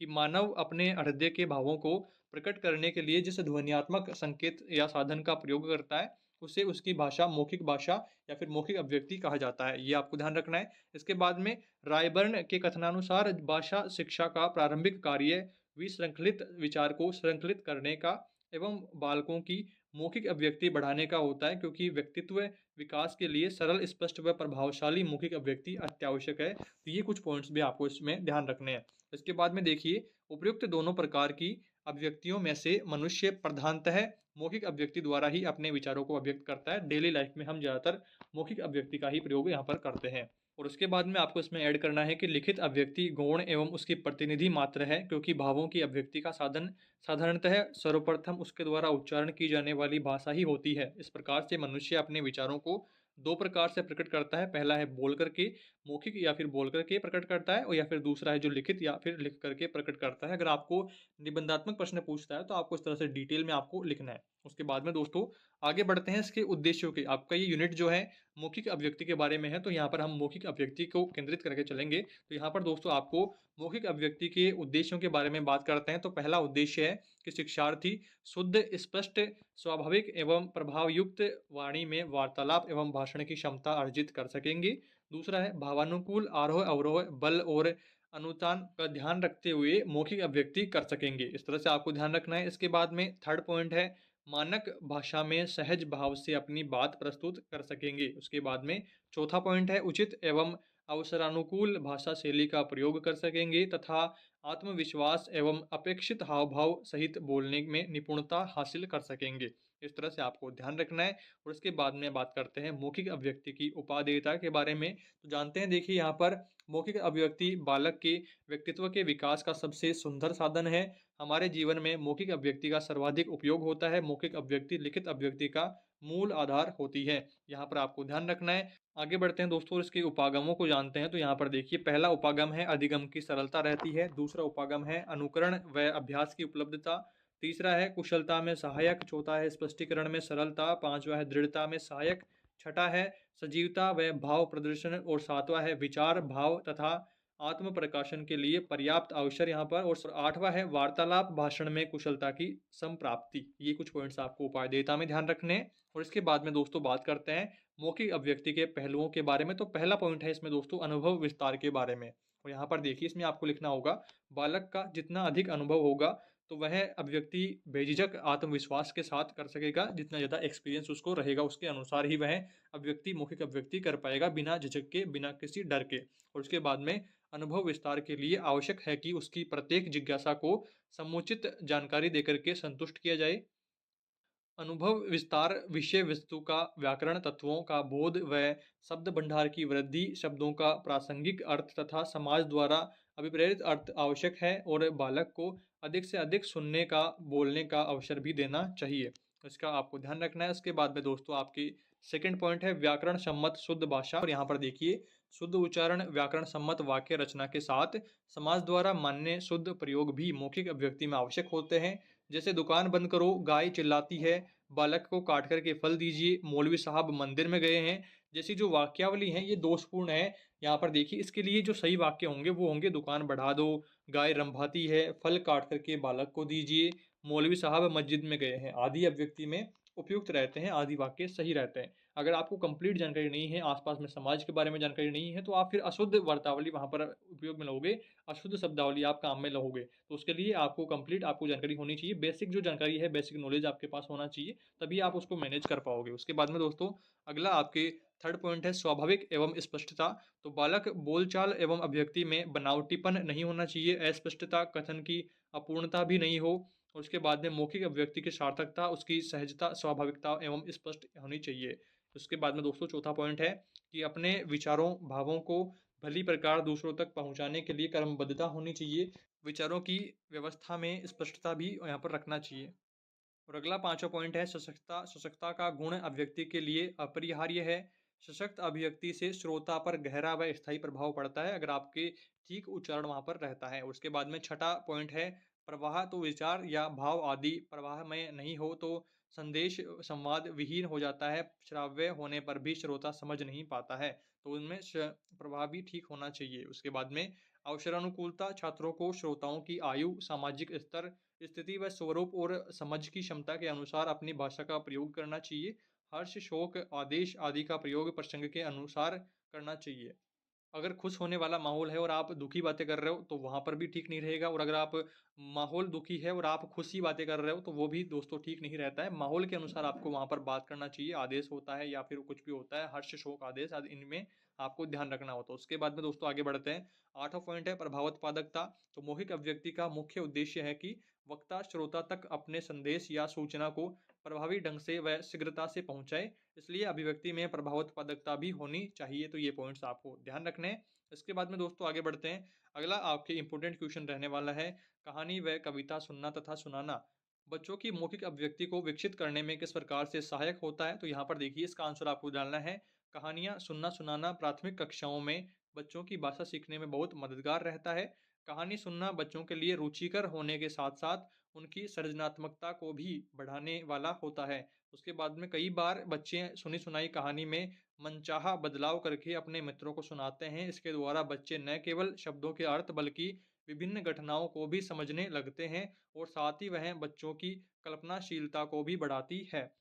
उसके बाद में आगे देखिए कहानी इस मायने में भी महत्वपूर्ण है कि यह बच्चों में अनुमान लगाने की क्षमता भी बढ़ाती है। जब कभी बच्चे कहानी सुन रहे होते हैं तो उनकी जिज्ञासा लगातार बनी रहती है, आगे क्या होगा? तो वे अपने स्तर पर अनुमान लगाते रहते हैं और समय के साथ-साथ उनके अनुमान और ज़्यादा सटीक होने लगते हैं कि उनको पहले से ही पता होता है कि इस कहानी में आगे क्या होने लगेगा, अगर वो ठीक अनुमान लगा रहे होते हैं। तो कहानी जैसे चल रही है तो वो अनुमान लगाना शुरू कर देते हैं कि आगे क्या होगा, अब क्या होगा, अब क्या होगा? तो वो सारा दोस्तों उनकी कल्पनाशीलता को बढ़ाता है और उनकी मौखिक अभिव्यक्ति में भी सहायक रहता है। तो इसके बाद में दोस्तों अगला महत्वपूर्ण प्रश्न है शिक्षण में बातचीत किस प्रकार मददगार बनती है? तो यहाँ पर दोस्तों इसका आंसर आपको डालना है। शिक्षण में मौखिक अभिव्यक्ति चित्र दिखा कर के बातचीत करने से प्रारंभ होती है। बातचीत या समूह चर्चा में बच्चों के अपने विचार को बेहिचक, स्पष्ट व स्वतंत्रता रूप से प्रकट करते हैं। उनमें आत्मविश्वास बढ़ता है। औपचारिक रूप से बातचीत के माध्यम से बालक बोलने के तरीकों को समझता है। बालक विचारों, भावों के अनुकूल सही शब्दों का चयन करता है। बोलते समय ध्वनि का उतार-चढ़ाव, विराम एवं लय की महत्ता को समझ लेता है। तो ये पॉइंट्स दोस्तों आपको यहाँ पर ध्यान रखने हैं। और इसके बाद में दोस्तों अगला महत्वपूर्ण प्रश्न है आकलन की आवश्यकता पर प्रकाश डालिए, जो कि दोस्तों कई बार परीक्षा में आया हुआ है और पिछले यूनिट्स में भी दोस्तों हम इस टॉपिक को कवर कर चुके हैं। अगर आप इस सारे यूनिट जो हैं हिंदी के यूनिट वाइज देखेंगे, जैसे आपने पहला यूनिट देखा, उसके बाद में दूसरा देखा, उसके बाद में तीसरा, उसके बाद में चौथा, इस तरह से अगर आप क्रम वाइज सारे यूनिट देखेंगे तो आपके दोस्तों काफ़ी सारे पॉइंट ऐसे हैं जो कि आपने पिछले यूनिट में डिस्कस कर लिए होंगे, आपने पिछले यूनिट में ही समझ लिए हैं। यहाँ पर भी दोस्तों हमने मौखिक अभिव्यक्ति के बारे में, कौशलों के बारे में हमने पिछले यूनिट में डिस्कस कर लिया है। आकलन के बारे में भी हमने वहाँ पर बात करी थी। तो काफ़ी सारे ऐसे पॉइंट हैं जिनको हमने पिछले यूनिट्स में डिस्कस कर लिया है और कुछ ऐसे पॉइंट हैं जिनको हम आगे वाले यूनिट में डिस्कस करेंगे। तो आप जब सारे यूनिट एक साथ देखेंगे तो आपके काफ़ी सारे पॉइंट जो हैं एक दूसरे यूनिट से जुड़े हुए हैं, ताकि आपका कंप्लीट सिलेबस वहाँ पर हो पाएगा। इसलिए दोस्तों हम कुछ चुनिंदा टॉपिक्स पर ही इस वीडियो में बात कर रहे हैं और सभी वीडियो में दोस्तों हम इसी तरह से बात कर रहे हैं सभी यूनिट्स को लेकर के, ताकि आपका कम समय में अच्छी तैयारी आप कर पाएँ। चुनिंदा टॉपिक जो हैं आपकी परीक्षा में जो बार-बार रिपीट होते रहते हैं, उन सभी पर आप अपना फ़ोकस बना पाएँ, उन सभी पर आप पकड़ बना करके अच्छी तरह से उनकी तैयारी कर पाएँ। तो आगे देखिए, इसके बारे में आकलन की बात करते हैं। तो आकलन में देखिए आपको पहला पॉइंट डालना है, आकलन की आवश्यकता। तो देखिए, भिन्न भिन्न विषयों में एक अवधि विशेष में बच्चे की प्रगति और उसमें आने वाले परिवर्तनों का पता लगाना। और इसके बाद में दोस्तों सेकंड पॉइंट है बच्चे की व्यक्तिगत और विशेष ज़रूरतों को पहचानना। और थर्ड पॉइंट है अधिक उपयुक्त तरीकों के आधार पर अध्यापन और सीखने की स्थितियों की योजना बनाना। चौथा पॉइंट है बच्चों के मन में आकलन के प्रति व्याप्त भय को दूर करना और उन्हें स्व आकलन के लिए प्रोत्साहित करना, अपने आप पढ़ना सीखने के लिए प्रोत्साहित करना। उसके बाद में आगे है पांचवा पॉइंट प्रत्येक बच्चे के सीखने और विकास करने में मदद करना और सुधार की संभावनाएं खोजना। तो ये कुछ पॉइंट दोस्तों आपके आकलन की विशेषताओं में आपको ध्यान रखना है। इसके बाद में दोस्तों आकलन के विभिन्न तरीके भी दोस्तों महत्वपूर्ण टॉपिक रहता है। तो यहाँ पर दोस्तों पहला है व्यक्तिगत आकलन, आपको ध्यान रखना है। व्यक्तिगत आकलन में दोस्तों कुछ पॉइंट्स आपको ध्यान रखने हैं कि एक बच्चे को केंद्र में रखते हुए किया गया आकलन, जब वह कोई गतिविधि कर रहा होता है तो उसे पूर्ण करता है। और इसके बाद में दोस्तों सेकंड है सामूहिक आकलन। तो किसी कार्य को पूर्ण करने के उद्देश्य से बच्चों द्वारा सामूहिक रूप से कार्य करते समय सीखने व प्रगति का आकलन होता है। आकलन का यह तरीका बहुत उपयोगी और आसान भी होता है। तो ये पॉइंट दोस्तों आपको ध्यान रखने हैं। इसके बाद में दोस्तों अगला पॉइंट है आपके स्व आकलन। तो स्व आकलन में देखिए बच्चे द्वारा स्वयं के सीखने तथा ज्ञान कौशल प्रक्रियाओं रुचि व्यवहार आदि में प्रगति के स्व आकलन से संबंधित है। उसके बाद में चौथा पॉइंट है सहपाठियों द्वारा आकलन, यानी कि एक बच्चे द्वारा समूह के दूसरे बच्चे का आकलन। इससे दो बच्चों की जोड़ी या समूह में करवाया जा सकता है। तो ये कुछ पॉइंट दोस्तों आपको इस यूनिट में ध्यान रखने हैं। इसके बाद में आगे बढ़ते हैं और बात करते हैं चौथे यूनिट के बारे में। चौथा यूनिट का नाम है पढ़ना और सीखने के बारे में बात करेंगे। पढ़ने के अर्थ के बारे में बात करेंगे, सीखेंगे किस तरह से उस बारे में बात करेंगे। यूनिट आपका 12 नंबर का है और यहाँ से भी निबंधात्मक प्रश्न बनेंगे, तो उन सब के बारे में कौन कौन से टॉपिक्स आपको जरूर से पढ़ने हैं, आइए उनके बारे में बात करते हैं। पहला इंपॉर्टेंट टॉपिक आता है पढ़ना क्या है, पठन से क्या अर्थ है। तो इसमें देखिए भाषाई कौशल सुनना बोलना पढ़ना लिखना, LSRW जो कि इंग्लिश में होता है LSRW listening speaking reading writing, और यहाँ पर हिंदी में होता है भाषा कौशल सुनना बोलना पढ़ना लिखना। सेम टॉपिक है, एज इट इज आपको इंग्लिश के लिए भी याद रखना है, तो इसे जरूर से आप समझिए भाषाई कौशल को। तो भाषा के उक्त 4 कौशलों में पढ़ना एक महत्वपूर्ण प्रक्रिया है। इसमें बालक लिखित या मुद्रित पाठ्यांश वर्णों शब्दों वाक्यों और अनुच्छेदों को जोर से बोल करके या फिर मन में पढ़ करके उनका भाव ग्रहण करता है, उनका अर्थ ग्रहण करता है। और इसके बाद में अगला है यदि बालक अनुच्छेद को पढ़ने के पश्चात भी उससे प्रश्न पूछने पर अपेक्षित उत्तर नहीं दे पाता है तो स्पष्ट है कि उसने अनुच्छेद का सिर्फ वाचन ही किया है, उसका पठन नहीं किया है। पठन क्या होता है कि आपको उसका भाव ग्रहण करना होता है, उसका अर्थ ग्रहण करना होता है, जोर से पढ़ करके या फिर मन में पढ़ करके उसका भाव ग्रहण करना होता है, तभी आपका सही मायने में पठन होता है। अगर आपसे प्रश्न पूछने पर भी अगर आप उसका आंसर नहीं दे पा रहे हो तो आपने सिर्फ उसका वाचन किया है, उसका पठन नहीं किया, तो ये आपको ध्यान रखना है। इसके बाद में अगर आपको पठन की परिभाषा के बारे में पूछता है तो दोस्तों ये लाइनें आपको लिखनी है कि किसी लिखित या मुद्रित पाठ्य वस्तु भाषा या चित्र को देख करके उसके भाव या आशय को समझना पठन कहलाता है। ये लाइनें आपको परिभाषा अगर आपको पूछी जाती है, 1 नंबर का प्रश्न आपके आ सकता है, तो ये आपको ध्यान रखना है। इसके बाद में दोस्तों आगे बढ़ते हैं। पठन शिक्षण क्या होता है, तो पठन ऐसी प्रक्रिया है जिसे बालक सीख कर ही प्राप्त करता है। क्रमबद्ध विधि पूर्वक बालक को पठन करने का अभ्यास देना पठन शिक्षण कहलाता है। विदित है कि हिंदी भाषा में जैसा लिखा जाता है वैसा ही पढ़ा जाता है, अतः बालक पढ़ना जितना शुद्ध जान जाए उतना उसका लेखन शुद्ध हो जाएगा। पठन शिक्षण से आशय है बालकों को वर्णमाला सिखाने से। इसके बाद में दोस्तों आगे अगला पैराग्राफ में आपको ऐड करना है कि बालक के मस्तिष्क में 2 प्रकार के बिंब बनते हैं। पहला बनता है दृष्टि बिंब और दूसरा बनता है ध्वनि बिंब। कुछ आपको देखिए थोड़ी सी आसानी से आप इसे समझ पाएंगे। दृष्टि बिंब यानी कि हम जो आंखों से देख रहे हैं उसे समझ पा रहे हैं, और ध्वनि बिंब यानी कि हम किसी ध्वनि को सुनकर के हम पहचान पाएँ कि ये उस वस्तु की या उस मनुष्य की या उस जानवर की आवाज़ है, तो ध्वनि से ही हम पहचान पाएँ, तो ये आपको ध्यान रखना है। इसके बाद में कुछ दिनों बाद जब वह गाय देखता है तो देखने से अचानक उसके मुंह से गाय शब्द निकलता है। स्पष्ट है बालक के मस्तिष्क में गाय का दृष्टिबिंब स्पष्ट रूप से बना हुआ है। दृष्टिबिंब बनाने में दृष्टि का उपयोग होता है। तो ये कुछ बातें आपको ध्यान रखनी है दृष्टिबिंब और ध्वनि बिंब के बारे में। इसके बाद में दोस्तों आगे बढ़ते हैं। अगला आपके देखिए शब्द को देखते ही उसको पहचान लेना शब्द बिंब का ही परिणाम है, और बालक जब अप्रत्यक्ष या अस्पष्ट गाय के रंभाने की ध्वनि को सुनते ही जब वह पहचानता है कि गाय बोल रही है, ध्वनि मात्र से पहचानना ध्वनि बिंब है। और कभी कभी बालक दृष्टिबिंब ध्वनि बिंब के सहयोग से अपने मन में नए नए भावों व विचारों का चिंतन करता है, तो वह भाव बिंब कहलाता है।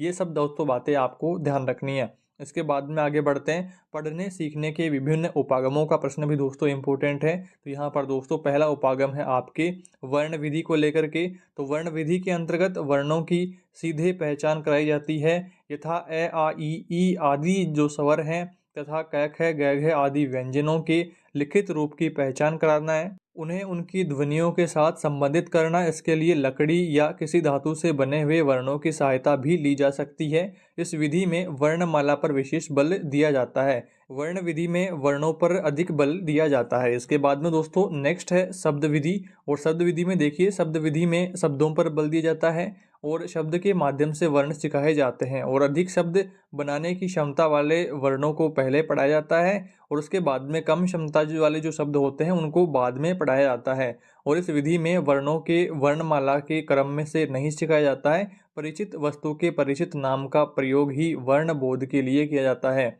यहाँ पर दोस्तों आपको ध्यान रखना है। और इसके बाद में नेक्स्ट है आपके वाक्य विधि। और वाक्य विधि में देखिए, यह विधि इस सिद्धांत पर आधारित है कि वाक्य की भाषा की अर्थपूर्ण इकाई है, इसलिए वर्णों को सिखाने के लिए भी प्रारंभ में वाक्य ही प्रस्तुत करना चाहिए। उस वाक्य में इस प्रकार के मूल शब्द होने चाहिए जिनके विश्लेषण से अपेक्षित वर्ण प्राप्त हो सके।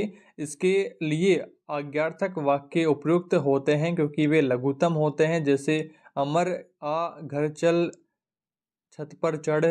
चित्रों और वाक्यों द्वारा सार्थक संदर्भ उपस्थित करके वाक्यों के शब्दों को अलग अलग कर एक एक का विश्लेषण किया जाता है। ये दोस्तों वाक्य विधि हो गई। और इसके बाद में अगला है व्यवहारिक अथवा संयुक्त विधि। इसमें देखिए, शिक्षण विधियां साधन है, साध्य नहीं। इन सभी विधियों का उद्देश्य वर्ण बोध कराना है। प्रत्येक विधि की अपनी सीमाएं और अपने गुण हैं। व्यवहारिक दृष्टि यह है कि विद्यार्थियों की आयु, रुचि, स्वभाव तथा समय और सामग्री की सीमाओं को देखते हुए इनमें से कोई दो या दो से अधिक विधियों को एक साथ प्रयोग में लिया जाता है तथा एक ही समय पर उपयोग में लाया जाता है। तो ये दोस्तों आपको ध्यान रखना है इस चौथे पॉइंट में। और आगे बढ़ते हैं। बच्चों द्वारा पढ़ना सीखने के विभिन्न चरण कौन कौन से हैं, तो देखिए इसके बारे में थोड़ा सा जानते हैं। पढ़ना सीखने को स्पष्ट और किन्हीं चरणों में बांटना दोस्तों संभव नहीं है।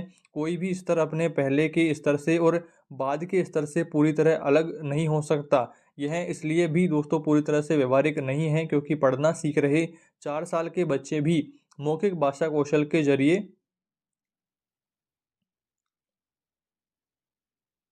मौखिक भाषा कौशल के नज़रिए से वयस्क हैं। पढ़ने के कौशल में सिर्फ ध्वनि इकाई को पहचानना, उच्चारित कर पाना, वाक्य संरचना व व्याकरण का ज्ञान और ध्वनि के उतार चढ़ाव का बोध ही नहीं बल्कि संदर्भ से समझने, अनुमान लगाने, तर्क करने और पाठक के अपने अनुभव का इस्तेमाल करना भी इसमें शामिल होता है। इसलिए पढ़ने के कौशल के स्तर को बच्चों के सीखने की क्षमता और आयु के आधार पर तकनीकी तौर पर ही अलग अलग किया जा सकता है। इसमें स्तरानुसार काम करते हुए भी शिक्षक की तरह से एक लचीले रवैये की ज़रूरत होती है। तो ये कुछ पॉइंट्स दोस्तों आपको यहाँ पर ध्यान रखने हैं। और अगर आपको यहाँ पर दोस्तों इसके चरण पूछता है तो पहला चरण है पठन पूर्व की स्थिति। जब बच्चा घर से विद्यालय आता है तब भले ही वह लिखने से अनभिज्ञ हो मगर भाषा के मौखिक रूप से भली भांति परिचित होता है।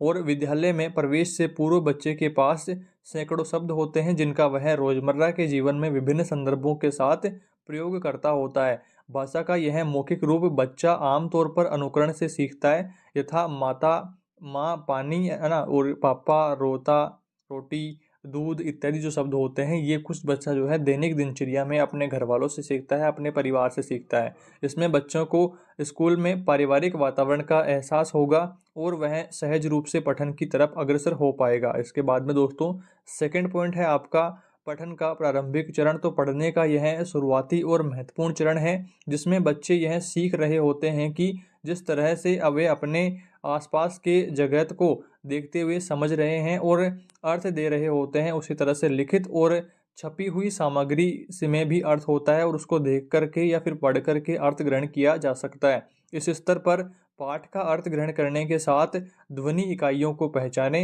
इस स्तर पर बच्चे लिखित सामग्री को भी चित्र की तरह पढ़ रहे होते हैं। इस अवस्था में चित्र दिखाते हुए बच्चों को उनका विवरण सुनना, चित्र में शामिल चीज़ों पर बात करना, चित्र चित्र के संदर्भ में खुले सवालों के जरिए बच्चों की बात करना आदि करवाए जा सकते हैं। ये कुछ पॉइंट दोस्तों ध्यान रखने हैं यहाँ पर। और उसके बाद में संक्रमण काल, तो देखिए संक्रमण काल में आपको लिखना है पठन के स्तर का दायरा व्यापक है। इसमें कुछ शब्दों को पढ़ करके समझने की कोशिश कर रहे बच्चे को लेकर के एक छोटे अनुच्छेद को पढ़ करके समझने की कोशिश कर रहे बच्चों तक को शामिल किया जाना चाहिए। पढ़ना सीख रहे बच्चों को सबसे ज़्यादा उसी स्तर पर लगता है। इस स्तर पर पढ़ना सिखाने के लिए मज़ेदार कविताएं तथा छोटी कहानियां उपयुक्त चयन है। ऐसी कविताएं ज़्यादा उपयोगी होती है और जिसमें वाक्यों का दोहराव हो या एक ही तरह की वाक्य संरचना में एक से दो शब्द बदल करके बार बार उनका उपयोग किया जाता हो। तो ये आपको संक्रमण काल में ध्यान रखने हैं पॉइंट्स को। और उसके बाद में दोस्तों आपके चौथा पॉइंट है द्रुत गति पठन चरण। तो इस चरण पर पाठ को पढ़ करके समझ रहे और द्रुत गति से पढ़कर पाने वाले बच्चे आते हैं। इस स्तर के बच्चों के साथ उनकी कक्षा की सभी विषयों की पाठ्य पुस्तक में दिए गए काम कराए जा सकते हैं। और उसके बाद में दोस्तों इसके लिए इस स्तर के बच्चों को शब्द बदल करके बार बार उनका उपयोग किया गया होना चाहिए। उसके बाद में दोस्तों अगला पॉइंट है पढ़ना सिखाने हेतु विधाएं कौन कौन सी है। तो पढ़ना सिखाने में निबंध, कहानी, आत्मकथा व जीवनी, संवाद तथा कविता अत्यंत उपयोगी सिद्ध हो सकते हैं। तो सबसे पहले बात करते हैं निबंध के बारे में। तो देखिए निबंध के बारे में आपको कुछ पॉइंट्स ध्यान रखने हैं। तो यहाँ पर देखिए निबंध को छोटी छोटी इकाइयों में बांट करके अलग अलग विद्यार्थियों द्वारा प्रत्येक इकाई का पठन कराया जाना चाहिए। और उसके बाद में सेकंड पॉइंट है पठन से पूर्व विद्यार्थियों को कुछ महत्वपूर्ण प्रश्न कराए जा सकते हैं जिनका उत्तर पठन के पश्चात पूछा जा सकता है। प्रश्न ज्ञानवर्धक होने चाहिए। उसके बाद में सेकंड है कहानी के बारे में। तो देखिए कहानी के बारे में पहला पॉइंट है सप्रभा भावपूर्ण वाचन कहानी के लिए आवश्यक है। कहानी के पठन में जिज्ञासा बनी रहनी चाहिए। और सेकंड पॉइंट है पूरी कहानी का वाचन होने के पश्चात ही उस पर प्रश्न पूछे जाने चाहिए। इसके बाद में दोस्तों अगला पॉइंट है आपकी आत्मकथा या जीवनी का। और इसमें आपको दोस्तों पॉइंट ध्यान रखने हैं। पहला पॉइंट है शैशवावस्था, बाल्यावस्था, किशोरावस्था, युवावस्था, प्रौढ़ावस्था तथा वृद्धावस्था के आधार पर इनकी इकाइयाँ बनाई जा सकती हैं। इसके बाद में सेकंड पॉइंट है कि एक इकाई के पठन के पश्चात प्रश्न पूछे जा सकते हैं पर इनके पाठ के अंत में संपूर्ण रचना पर कुछ ऐसे प्रश्न पूछे जाने चाहिए जिससे विद्यार्थी को प्रेरणा प्राप्त होनी चाहिए। इसके बाद में दोस्तों अगला पॉइंट है आपके यहाँ पर संवाद के बारे में। तो संवाद के बारे में देखिए आपको पॉइंट ध्यान रखने हैं। पहला पॉइंट है विद्यार्थियों में पात्रानुसार संवाद बांटें और उनसे अपना अपना संवाद पढ़वाएं। और उसके बाद में सेकंड है संवाद के पाठों को दृश्यों के आधार पर छोटी इकाइयों में बांटा जा सकता है। इसके बाद में थर्ड पॉइंट है संवाद का पठन उसी रूप में होना चाहिए जैसे वक्ता अपनी ही बात कह रहा हो। इसके बाद में दोस्तों अगला पॉइंट है संवाद पढ़ते समय उपयुक्त शब्दों पर बल देना चाहिए। इसके बाद में दोस्तों अगला है कविता पाठ में। देखिए पहला पॉइंट है ध्वन्यात्मक कविताओं को तुक और लय का ध्यान रखते हुए पढ़ना चाहिए। और उसके बाद में सेकंड है विचारात्मक कविता को धीमी गति से पढ़ें ताकि विचार का बिंब भी बन सके। ये कुछ पॉइंट्स दोस्तों आपको इनमें ध्यान रखने हैं। और इसके बाद में दोस्तों आगे बढ़ते हैं। अगला महत्वपूर्ण टॉपिक है पढ़ने की मूल्यांकन के संकेतक क्या क्या हैं। तो देखिए पहला संकेत है आपके आनंद लेते हुए कविता को पढ़ना, आवश्यकता अनुसार शब्दों पर बल देना, पढ़ी गई कविता को अनुमान से आगे बढ़ाना, कविता कहानी का अर्थ समझते हुए पढ़ पाना, पढ़ी की जा रही सामग्री में आए अपरिचित शब्दों का संदर्भ के आधार पर मतलब ढूंढना। और छठा पॉइंट है पढ़ी गई सामग्री को अपनी तरह से प्रस्तुत कर पाना। जो आपने कहानी सुन ली है उसको अपने शब्दों में दूसरे व्यक्ति को सुना पाना। उसके बाद में अगला है परिवेश में उपलब्ध पठन सामग्री जैसे पोस्टर, विज्ञापन बोर्ड, सड़क संकेतों, स्कूल, दुकानों के नाम, स्कूल में लिखी गई इबारतों और आदि को पढ़ पाना और उनके प्रति समझ बना पाना। और आठवां पॉइंट है चित्रों को लिखित सामग्री से जोड़ते हुए घटनाओं के बारे में अनुमान लगाना, साथ ही अपने अनुमान के लिए तर्क भी सुझाना। इसके बाद में दोस्तों नेक्स्ट पॉइंट है पोस्टर, विज्ञापन, साइन बोर्डों से अब पत्र पत्रिकाओं को पढ़ने की तरफ प्रोत्साहित होना। और 10वां पॉइंट है पाठ्य पुस्तकों में अपनी पसंद की पुस्तकों, चित्रकथाओं, कॉमिक्स आदि पढ़ना और उन्हें पढ़ने के लिए ललक पैदा होना। और उसके बाद में दोस्तों 11वां पॉइंट है भिन्न भिन्न विधाओं को पढ़ने में रुचि दिखाना और किसी खास विधा के प्रति आकर्षण प्रदर्शित करना। और 12वां पॉइंट है तरह तरह की पठन सामग्री का संकलन करना और उन्हें पढ़ने के लिए लालायित रहना। और इसके बाद में दोस्तों अगला 13वां पॉइंट है नए तथा अपरिचित शब्दों के अर्थ ढूंढने के लिए सिर्फ अनुमानों पर या फिर सिर्फ बड़ों की मदद पर ही निर्भर नहीं रहते हैं, अपितु शब्दकोश की सहायता भी ले लेते हैं। तो ये कुछ पॉइंट दोस्तों आपको यहाँ पर ध्यान रखने हैं। यहाँ पर दोस्तों आपको 1 नंबर का या 2 नंबर का प्रश्न पूछ सकता है कि आपके पढ़ने के मूल्यांकन के 2 संकेतक बताइए या फिर 4 संकेतक बताइए। इस तरह का प्रश्न आ सकता है, तो इन कुछ पॉइंट्स को आपको ध्यान रखना है। अगर निबंधात्मक आता है तो फिर आपको सारे करने पड़ेंगे, तो आपको एक बार थोड़ा-सा इनको याद करने की कोशिश करनी है।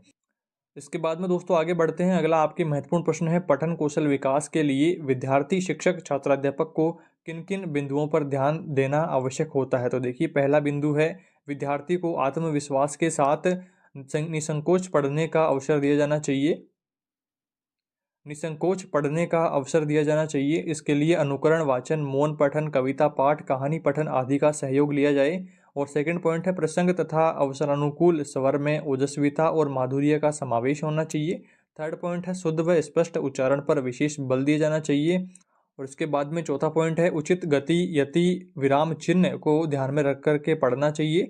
अतिशीघ्र यानी कि बहुत जल्दी जल्दी बोलना, अति उच्चतर स्वर यानी कि बहुत जोर से उच्च स्वर में बोलना, और अति मंद यानी कि धीमे स्वर में बोलना भी दोस्तों पढ़ने के लिए दोषपूर्ण है। तो आपको उचित गति, यति, विराम चिन्ह को ध्यान में रख करके पढ़ना चाहिए। उसके बाद में पांचवा पॉइंट है, भावाभिव्यक्ति की स्पष्टता, उचित मुद्रा व भाव भंगिमा के साथ पढ़ना चाहिए। और छठा पॉइंट है, संदर्भ पुस्तकों को पढ़ते रहने का अभ्यास, कठिन शब्दों के अर्थ हेतु शब्दकोश का उपयोग करना चाहिए। तो ये कुछ पॉइंट दोस्तों आपको यहाँ पर ध्यान रखने हैं। आपकी पठन कौशल विकास के लिए विद्यार्थी, शिक्षक यानी कि छात्राध्यापक को किन किन बिंदुओं का ध्यान रखना चाहिए, तो ये कुछ बिंदुओं का आपको ध्यान रखना चाहिए। इसके बाद में दोस्तों अगला प्रश्न है, पठन में अभिरुचि विकास करने के उपाय कौन कौन से हैं? तो देखिए, पहला उपाय है चित्र पठन, यानी कि प्रारंभ में चित्र पर वार्तालाप या चित्र आधारित कथनों को स्पष्ट करवा करके आप अपने पढ़ने में रुचि यहाँ पर जागृत कर सकते हो। चित्रों के माध्यम से कहानी या जो कविता आप पढ़ाना चाह रहे हो उसके प्रति विद्यार्थियों में रुचि पैदा कर सकते हो। उसके बाद में सेकंड है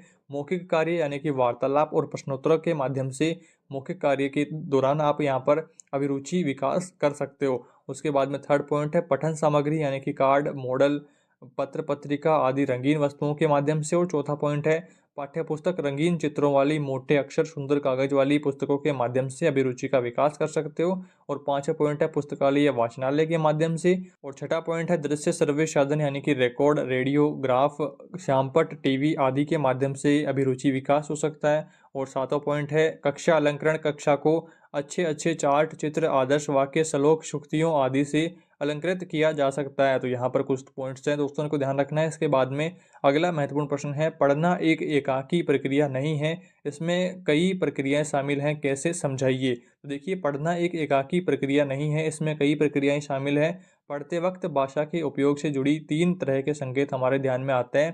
पहला है अक्षरों की आकृतियाँ और उनसे जुड़ी ध्वनियाँ। दूसरा है शब्दों का अर्थ। और तीसरा है वाक्य विन्यास, यानी कि जैसे प्राय विशेषण का संज्ञा से पहले आना। ये कुछ वाक्य विन्यास हैं जो कि हमें ध्यान रखने होते हैं। तो यहाँ पर दोस्तों भाषा का इस्तेमाल करते समय हम इन तीनों तरह के संकेतों से जुड़ी अपेक्षाओं के आदी हो जाते हैं। ये अपेक्षाएं ही अनुमान या भविष्यवाणी के आधार पर छपी हुई सामग्री का वह अंश पूरा करने में हमारी मदद करती है। तो इस तरह से कुछ इंपॉर्टेंट टॉपिक्स आपको इस यूनिट में ध्यान रखने हैं। और इसके बाद में अब हम बात करते हैं पाँचवें यूनिट के बारे में।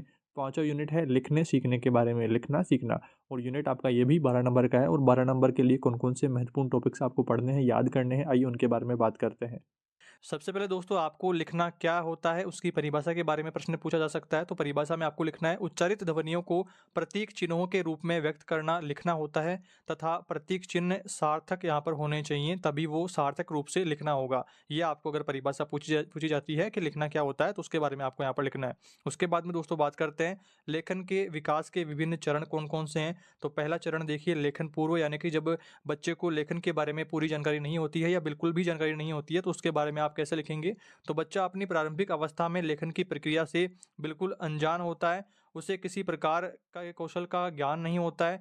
बच्चे बेतरतीब से लकीरें, गोले आदि बनाते हैं और इसी लिखावट में बच्चे जहां मन करे वहां पर अपनी बातें लिखते हैं, कल्पनाओं को लिखते हैं और बिंदुओं, गोलों, लकीरों इस तरह से ऐसा कुछ भी कर देते हैं बच्चे। अब छोटे बच्चे हैं तो उनको लिखने की पूरी नॉलेज नहीं है, बिल्कुल भी नहीं जानते हैं, तो उसके बारे में ऐसे बस वो कैसे गोले वोले करते रहते हैं, तो उसके बारे में अपनी कल्पनाओं को लिखते रहते हैं और सुबह से शाम तक उससे बातें करते रहते हैं। तो ये कुछ स्टार्टिंग का लेखन पूर्व की जो प्रक्रिया है वो आपको यहाँ पर लिखनी है। और इसके बाद में दोस्तों बात करते हैं, सेकंड पॉइंट आता है आपके शुरुआती लेखन। तो देखिए शुरुआती लेखन में बच्चों का लेखन चित्र चित्रों के रूप में सामने आते हैं। 2 से 3 साल के बच्चे इस चरण में आते हैं। इस चरण में बच्चों का पेंसिल या रंग या कागज़ के साथ रिश्ता नया-नया होता है और वे उनकी मदद से अपने मन की बातों और विचारों को चित्रों से प्रकट करने लगते हैं। बच्चों के प्रारंभिक चित्रों में छोटे-मोटे बिंदु होते हैं और बच्चे ध्वनि संकेतों का संबंध समझने लगते हैं। तो ये यहाँ पर शुरुआती लेखन आ गया है। और थर्ड पॉइंट की बात करते हैं। थर्ड पॉइंट है लिखने की दहलीज तथा उचित गति किस तरह से आती है। तो इस चरण में अक्षर और चित्र घुल-मिल कर एक हो जाते हैं। कई बार यह बहुत अस्पष्ट दिखाता है। वास्तव में कई बच्चे बारी-बारी से इन चरणों पर रहते हैं और कुछ बच्चे इस पर नहीं रहते हैं और इसका मतलब साफ है कि भाषा सीखने की दहलीज पर खड़े बच्चों में भी विविधता होती है और उनकी सबकी जो है अलग-अलग ज़रूरतें यहाँ पर रहती है और उसी के हिसाब से अलग-अलग स्टाइल में वो यहाँ पर लिखना सीखते हैं। उसके बाद में दोस्तों बात करते हैं, अगला आपके है चौथा पॉइंट, उचित गति व प्रवाह के साथ लिखना किस तरह से बच्चे सीखते हैं। तो यहाँ पर देखिए आपको लिखना है, उचित गति व प्रवाह के साथ लिखना वह चरण है जब हम पाते हैं कि बच्चा लिखने के तकनीकी पहलू को समझने लगा है। उसके लिखने की दिशा तय हो जाती है। यदि वह हिंदी या मराठी में लिख रहा है तो बाएं से दाएं लिखेगा और यदि उर्दू में लिख रहा है तो दाएं से बाएं की तरफ लिखेगा। अक्षरों की आकृति की पहचान स्पष्ट उनको रहेगी। तो ये कुछ यहाँ पर चरण है लिखने के। और उसके बाद में दोस्तों आगे बढ़ते हैं। अगला आपके टॉपिक आता है लेखन के विभिन्न पहलू क्या-क्या हैं। तो देखिए पहला पहलू है आकृति, ध्वनि तथा अर्थ संबंध क्या रहता है। तो इसमें लिखना है, आमतौर पर अक्षरों की ध्वनि, उसकी आकृति और उसके अर्थ के आपसी संबंध और सीखना उसे समझना ही पढ़ना सीखने की शुरुआत माना जाता है। ध्वनि, आकृति और अर्थ के संबंध को विचित्र रूप से जब बच्चा प्रकट करता है तो वह लिखना सीखने की शुरुआत है। यह आमतौर पर स्कूल में जाने के बाद में होता है। इसके बाद में दोस्तों सेकंड पॉइंट की बात करते हैं। तो यहाँ पर सेकंड पॉइंट में आपको लिखना है लेखन प्रारंभ करने की योग्यता। तो देखिए बच्चों में लिखना शुरू करने की योग्यता से अभिप्राय उन गुणों को विकसित करने से है जो अक्षर, शब्द और वाक्य लेखन के लिए जरूरी होते हैं। लेखन की सुंदरता पर भी ध्यान दिया जाता है, तो ये भी आपको ध्यान रखना है। इसके बाद में दोस्तों अगला पॉइंट आता है, शब्द, वाक्य, विराम चिन्ह आदि के प्रयोग पर अधिकार कब बच्चा प्राप्त कर लेता है। तो यहाँ पर आपको लिखना है कि जब बच्चों में लेखन आरंभ करने की योग्यता आ जाती है, यानी कि वे सुंदर व सुडौल वर्णों की आकृति बनाना सीख जाते हैं, तब शब्द लिखना सीखने की प्रक्रिया प्रारंभ होती है। जब बच्चे 2 या 3 वर्णों के शब्दों को लिखना सीख लेते हैं, उसके बाद में घर, इधर, अनार आदि मात्राओं का प्रयोग भी सीख लेता है, तो संयुक्त वर्ण वाले शब्दों के लेखन का आरंभ होता है। तो इस तरह से बच्चा लिखना सीखता है। इसके बाद में दोस्तों बात करते हैं लेखन के महत्व क्या-क्या रहते हैं, लिखने का महत्व क्या है। तो इसमें आपको लिखना है कि मनुष्य की अभिव्यक्ति स्थायी रहे, अन्य व्यक्ति जब भी चाहें उस अभिव्यक्ति को जान सकें। इसके लिए लिखित अभिव्यक्ति आवश्यक है। मौखिक अभिव्यक्ति तो एक बार मुखरित होने के बाद में अंतरिक्ष में विलीन हो जाती है। श्रोता उसे पुनः जानना चाहे तो मौखिक अभिव्यक्ति की पुनः आवृत्ति करनी पड़ेगी। इसके अलावा अभिव्यक्ति के लिए श्रोता और वक्ता दोनों की ही उपस्थिति आवश्यक है। लिखित अभिव्यक्ति स्थायी अभिव्यक्ति हो जाती है। अभिव्यक्ति करने वाला अकेला भी अपने विचार प्रकट कर सकता है। लिखित जो सामग्री है, अब ये जो नोट्स लिखे हुए हैं इनको आप 1 साल बाद में भी देखेंगे तो आपको यहाँ पर मिल जाएगा। पर अगर मैंने आपको कोई मैसेज आपको बोल करके बता दिया है तो फिर वो आपको मिलना यहाँ पर नहीं रहेगा। आप जब फेस टू फेस जब किसी से बात करते हैं तो वो स्थायी नहीं रहते हैं। अब ये जो नोट्स हैं ये लिखित हैं, तो ये आपके पास परमानेंट रहेंगे। जब भी आपको ज़रूरत होगी तो आप यहाँ से देख पाएंगे। तो ये आपको यहाँ पर डिफरेंस ध्यान में रखना है। इसके बाद में दोस्तों बात करते हैं, अगला टॉपिक आता है लेखन संबंधित कौशल योग्यताएं क्या रहती हैं। तो यहाँ पर दोस्तों शॉर्ट में आपको 1 नंबर का प्रश्न पूछा जा सकता है। तो इसमें आपको लिखना है कि सुंदर, स्पष्ट, सुपाठ्य लिखना, शुद्ध वर्तनी में लिखना, उपयुक्त शब्द विराम चिन्हों का प्रयोग करते हुए लिखना और प्रसंगानुसार सटीक शब्द लिखना, ये कुछ आपको कौशल ध्यान रखने हैं। इसके बाद में दोस्तों बात करते हैं, अगला महत्वपूर्ण टॉपिक आता है लिखित कार्य की विशेषताएं क्या-क्या हैं। तो देखिए पहली विशेषता आपको ऐड करनी है कि यह बालकों के लिए उत्साहवर्धक, प्रेरणादायक और सृजन चिंतन तथा रचनात्मक शक्ति का विकास करने वाला होता है। इसके बाद में दोस्तों सेकंड आता है, यह बालक के द्वारा ही किया हुआ होता है, न कि अभिभावक या फिर ट्यूटर यानी कि अभी जो अधि शिक्षक होता है उसके द्वारा लिखा हुआ नहीं होता है, सिर्फ बालक के द्वारा ही किया हुआ होता है लिखित कार्य। और इसके बाद में थर्ड पॉइंट है, वह छात्रों के लिए न अधिक सरल न अधिक कठिन, पठित ज्ञान से पूर्वापार संबंध रखने वाला और उद्देश्यनिष्ठ यहाँ पर होता है लिखित कार्य। इसके बाद में दोस्तों बात करते हैं, चौथा पॉइंट है, यह पुस्तक से किसी अंश या किसी होशियार छात्र के कार्य की नकल नहीं होता है। तो ये कुछ पॉइंट्स आपको यहाँ पर इंपॉर्टेंट ध्यान रखने हैं। इसके बाद में दोस्तों आगे बढ़ते हैं, अगला आपके पॉइंट आता है लेखन शिक्षण की अवस्थाएं कौन कौन सी है। तो पहली अवस्था देखिए, प्रथमावस्था में आपको लिखना है, इस अवस्था में बालक के लिखने के प्रति रुचि उत्पन्न करने तथा लिखने के लिए सक्षम बनाने के लिए अध्यापक को निम्न कार्य करने चाहिए। तो आइए जानते हैं कि कौन-कौन से कार्य करने चाहिए। तो पहला कार्य है कि रंग-बिरंगे आकर्षक चित्र, चार्ट, तस्वीरें तथा वर्ण बनाने वाले जो नागरी लिपि के मोड में छाँचे जो आते हैं, आदि को लेकर के बालक की निरीक्षण शक्ति का विकास करना चाहिए। उसमें विभिन्न आकार को समझने, अंतर करने की योग्यता का विकास करना चाहिए। तो ये कुछ पॉइंट जो हैं स्टार्टिंग के रहते हैं।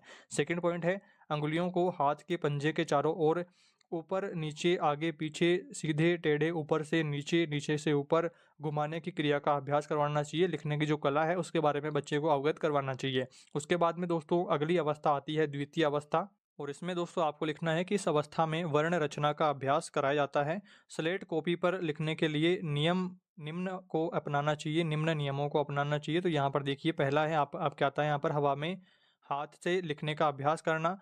यहाँ पर अगला है ज़मीन पर मिट्टी में खड़िया से उसी तरह से अंगुली घुमा कर के वर्ण लिखने का प्रयास करना।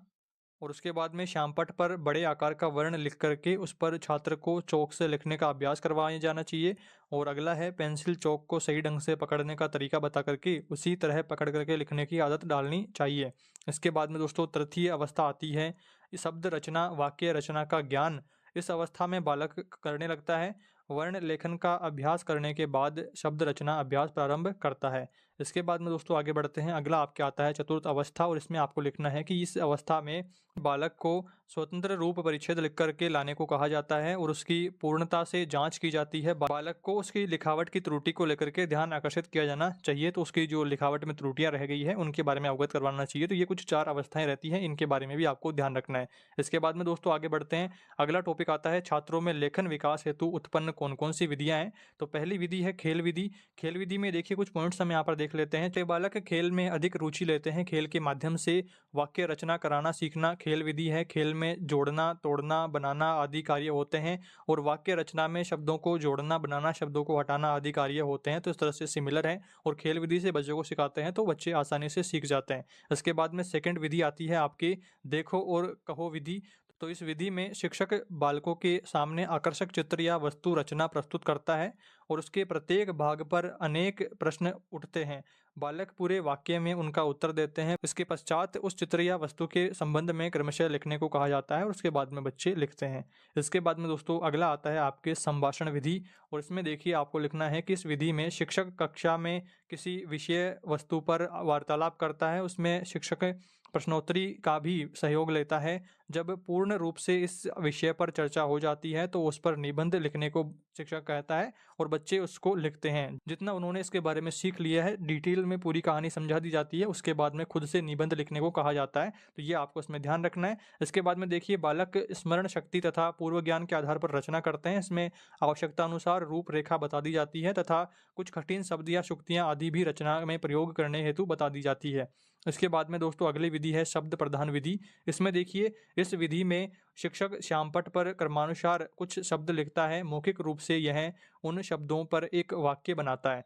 वाक्यों का पूर्वापर संबंध जोड़ने के लिए भी कहता है। इसके पश्चात बालकों को लिखने के लिए निर्देश दिए जाते हैं। तो ये कुछ पॉइंट्स आपको, कुछ विधियां भी आपको ध्यान में रखनी है।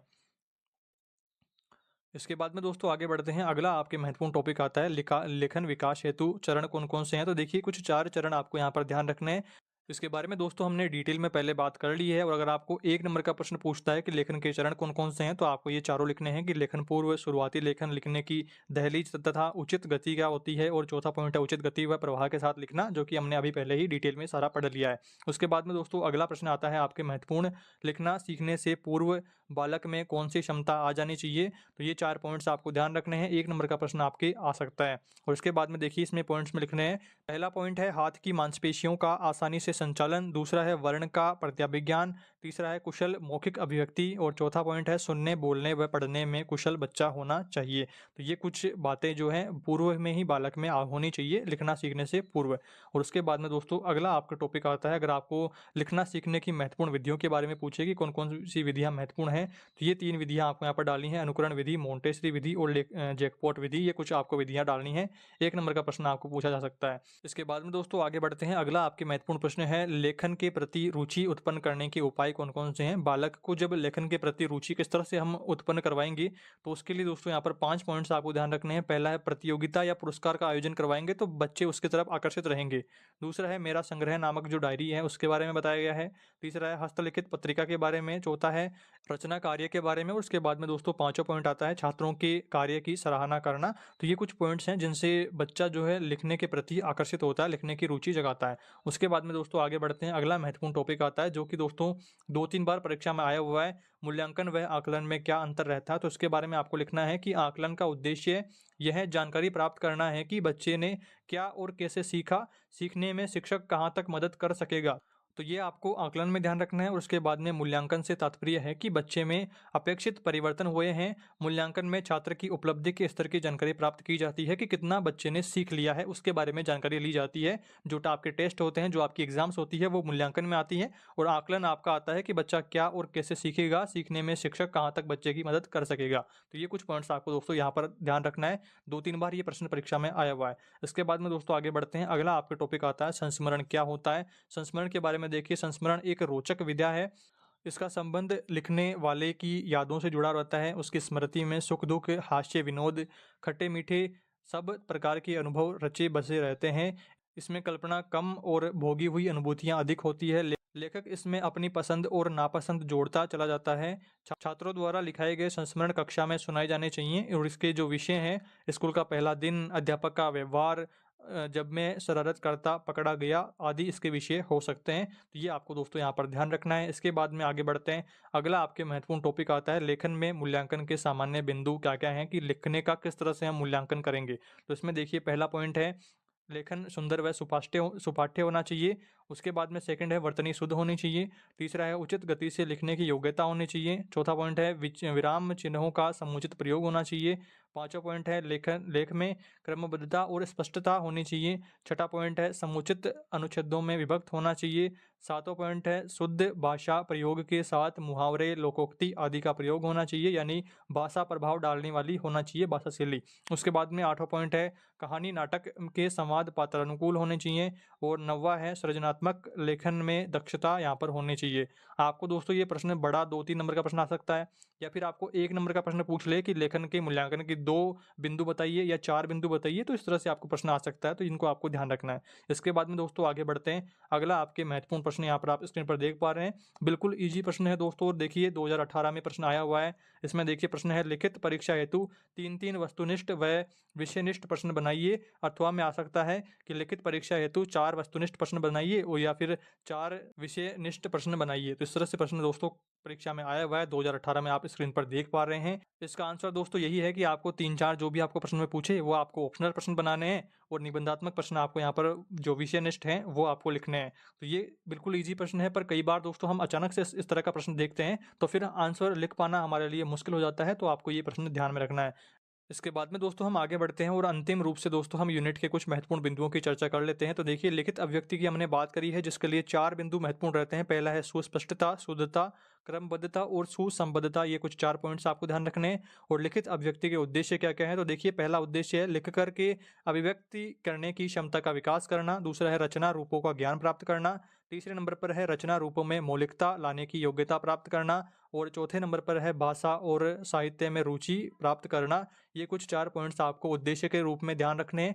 और देखिए लिखित अभिव्यक्ति से व्यक्तित्व का विकास होता है और अच्छे शिक्षक, कहानीकार, कवि आदि के रूप में उसकी प्रसिद्धि होती है।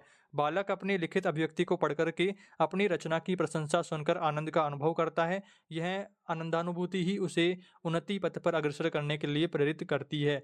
तो ये कुछ महत्वपूर्ण टॉपिक आपको इस यूनिट में ध्यान रखने हैं। और इसके बाद में छठे यूनिट की बात करते हैं। छठे यूनिट का नाम है साहित्य के पहलू के बारे में हम बात करेंगे। 8 नंबर का यूनिट है और कुछ महत्वपूर्ण टॉपिक्स आपको इसमें याद रखने हैं। आसान टॉपिक है, बट आपको कुछ ऐसे टॉपिक्स हैं जिनको आपको पहले पढ़ा नहीं है या फिर उसके बारे में समझा नहीं है। अगर प्रश्न आता है तो फिर उसको लैंग्वेज में किस तरह से आपको लिखना है, आइए उसके बारे में बात करते हैं।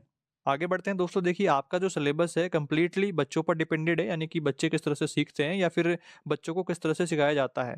तो उस पर डिपेंडेड है। तो हम दोस्तों यहाँ पर मोस्टली बात करेंगे बाल साहित्य के बारे में, बाल साहित्य का अर्थ जानेंगे और उसकी परिभाषा सबसे पहले जानते हैं। तो देखिए, गद्य और पद्य की सरल तथा छोटे-छोटे वाक्यों में वे रचनाएँ जो बालकों के लिए उपयोगी होती है, बाल साहित्य माना जाता है या फिर बाल साहित्य उनको कहते हैं। गद्य की सरल तथा छोटी-छोटी वाक्यों में रचनाएँ, जिनको बच्चे आसानी से समझ सकें, आसानी से खुद से रिलेट कर सकें। बाल साहित्य में लेखक बालक जैसा स्वयं अनुभव करता हुआ रोचक, आकर्षक रचना लिखता है ताकि बालक जो है उसके ऊपर इंटरेस्ट जता सके, उसकी तरफ आकर्षित हो सके। इसमें देखिए कठिन शब्दावली, व्यंजन गुच्छ, लंबे वाक्य, विस्तृत आकार की रचना आदि नहीं होती है। सिंपल वे में समझाया जाता है ताकि बच्चे उसको आसानी से समझ सकते हैं। अगर हम कठिन शब्दों का उसमें प्रयोग करेंगे तो बच्चे नहीं समझ पाएँगे। इसका आपको ध्यान रखना है। इसके बाद में दोस्तों नेक्स्ट टॉपिक है बाल साहित्य का परिचय क्या है? तो देखिए, हिंदी बाल साहित्य की एक समृद्ध परंपरा है। पंचतंत्र, हितोपदेश कथा, सरित सागर, जातक कथा एवं अन्योन्य संस्कृत कथा साहित्य की गौरवशाली धरोहर इसे मिली है। लोक कथाओं की एक लंबी श्रृंखला हमारे पास है। राजा रानी, पशु पक्षी, परी दानव, देवी देवता, महापुरुष और लोक जीवन से ग्रहित पात्र इन कथा प्रसंगों में पिरोए हुए हैं।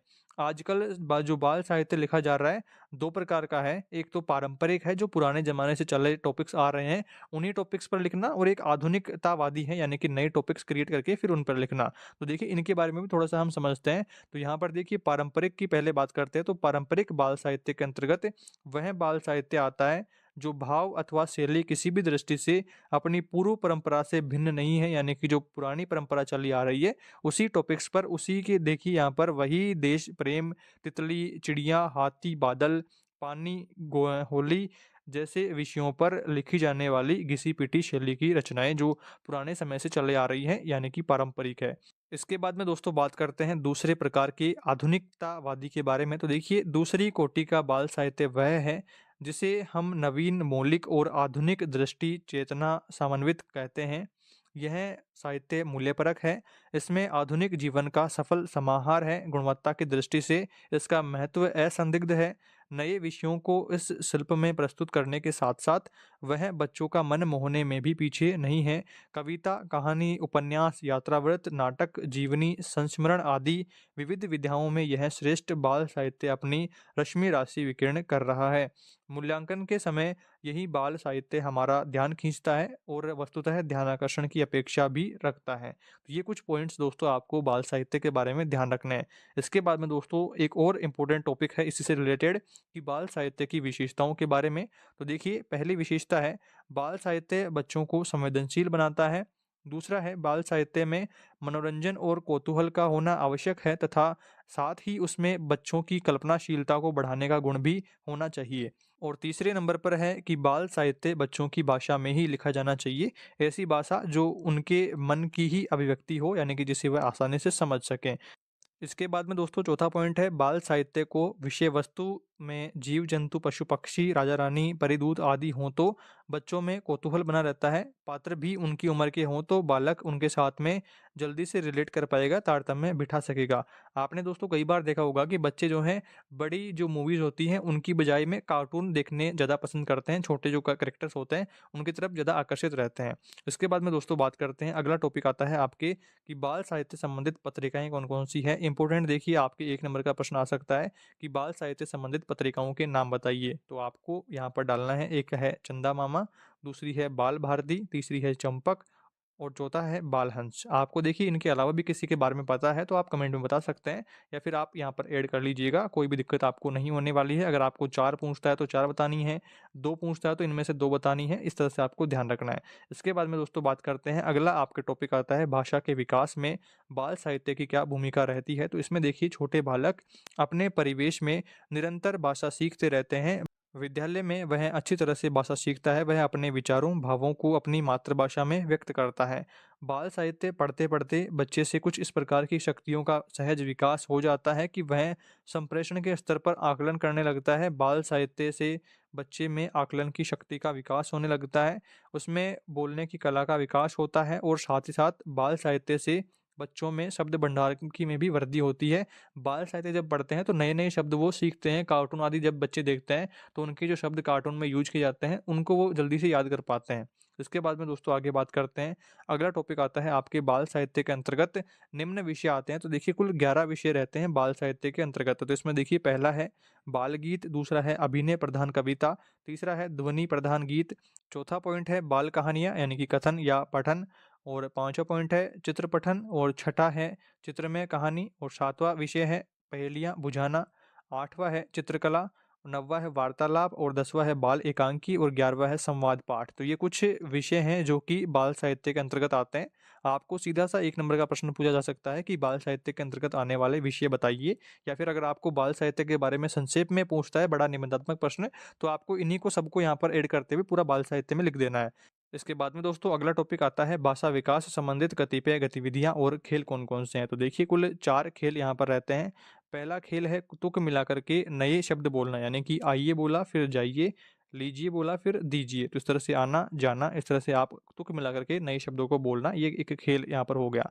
इसके बाद में सेकंड है शब्द सुनकर के दोहराना। जैसे शिक्षक द्वारा बोले जाने पर बच्चों का दोहराना, जो कि छोटी कक्षाओं में रहता है। शिक्षक ने मान लो गिनती बोल ली कि 2 एकम 2, तो फिर बच्चों ने कहा कि 2 एकम 2, फिर टीचर ने कहा 2 दूना 4, फिर बच्चों ने कहा कि 2 दूना 4। इस तरह से शब्दों का दोहराना चलता रहता है। इसके बाद में तीसरा है शाब्दिक पहेलियाँ, जैसे चीनी की तरह सफ़ेद है परंतु स्वाद मीठा नहीं है, तो ये बर्फ़ हो गया। इस तरह से पहेलियाँ भी उनको रिलेट करती रहती है, पहेली से भी जल्दी सीख पाते हैं। इसके बाद में चौथा पॉइंट है कहानियाँ पूरी करना, यानी कि मान लीजिए कि कुछ कहानी आपने आज आधी सुनी, उसके बारे में आप प्रेडिक्शन लगा रहे हैं कि अब क्या होगा, आगे क्या होगा, किस तरह से होगा, तो वो यहाँ पर पूर्वानुमान यहाँ पर रहता है। आपने जो मूवीज़ आप देखते हैं पार्ट 1 आ गया, तो फिर आप पार्ट 2 की कल्पना करते रहते हैं कि पार्ट 2 में क्या होगा। तो ये कुछ यहाँ पर रिलेटेड रहती है कहानी पूरी करना।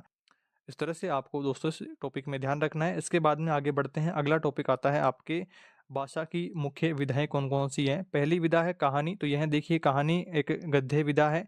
गद्य विधा में है तो कहानी त्वरित रसोदेक करने वाला आख्यान है और एक ही बैठक में पढ़ी जा सकती है। प्रेमचंद जी ने कहानी के बारे में लिखा है कि कहानी गद्य रचना का एक सुंदर गमला है जिसमें एक ही पौधे का माधुर्य अपने समुन्नत रूप में प्रदर्शित होता है, पूरा फैल जाता है। इतना आपको ध्यान रखना है। आपको या तो देखिए कहानी के बारे में पूछ सकता है कि कहानी क्या है बताइए, या फिर आपको पूछ ले कि प्रेमचंद जी ने कहानी के बारे में क्या कहा है, तो आपको फिर ये वाली परिभाषा यहाँ पर ध्यान रखनी होगी। तो ये कुछ आपको ध्यान रखना है। एक-एक नंबर के प्रश्न आपको यहीं से उठेंगे। काफ़ी सारे स्टूडेंट्स कह रहे थे कि आप ऑप्शनल प्रश्न नहीं करवा रहे हो, आप जो 4 ऑप्शन वाले प्रश्न हैं, वो क्यों नहीं करवा रहे हो? तो देखिए इन्हीं में से सारे प्रश्न आने वाले हैं। अगर आप इन्हीं सब प्रश्नों को ठीक तरीके से याद कर लेंगे, तो आपको उनको देखने की ज़रूरत नहीं पड़ेगी, या फिर आपके पास अगर टाइम बचता है, तो आप सीरीज़ के उन प्रश्नों को भी देखें, और अगर मुझे टाइम मिलेगा, तो मैं ज़रूर से उनको भी करवाने की कोशिश करूँगा। इसके बाद में दोस्तों अगला टॉपिक है कहानी शिक्षण का महत्व क्या है। तो देखिए पहला महत्व है कि कहानी मनोरंजन का सबसे बड़ा साधन है। दूसरा है कहानी शिक्षण द्वारा बालकों का सर्वांगीण विकास होता है। तीसरा महत्व है कि कहानी ज्ञान वृद्धि का एक साधन है। चौथा पॉइंट है कि कहानी द्वारा अर्थ ग्रहण, अभिव्यक्ति, सृजनात्मकता का विकास होता है। पांचवा है कहानियों के द्वारा बालकों की रुचि जागृत होती है। तो ये कुछ महत्व आपको यहाँ पर ध्यान रखना है।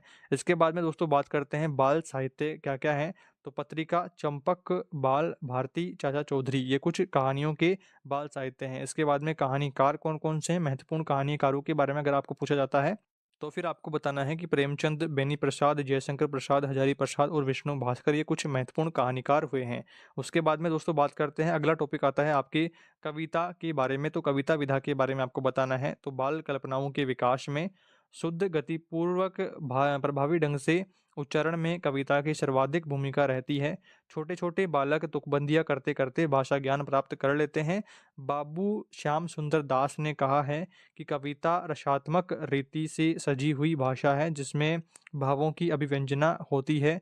आचार्य रामचंद्र शुक्ल ने भी कहा है कविता के बारे में कि कविता एक साधन है जिसके द्वारा शेष स्मृति के साथ मनुष्य के रागात्मक संबंध की रक्षा और निर्वाह होता है। तो यहाँ पर इन सबको आपको ध्यान रखना है।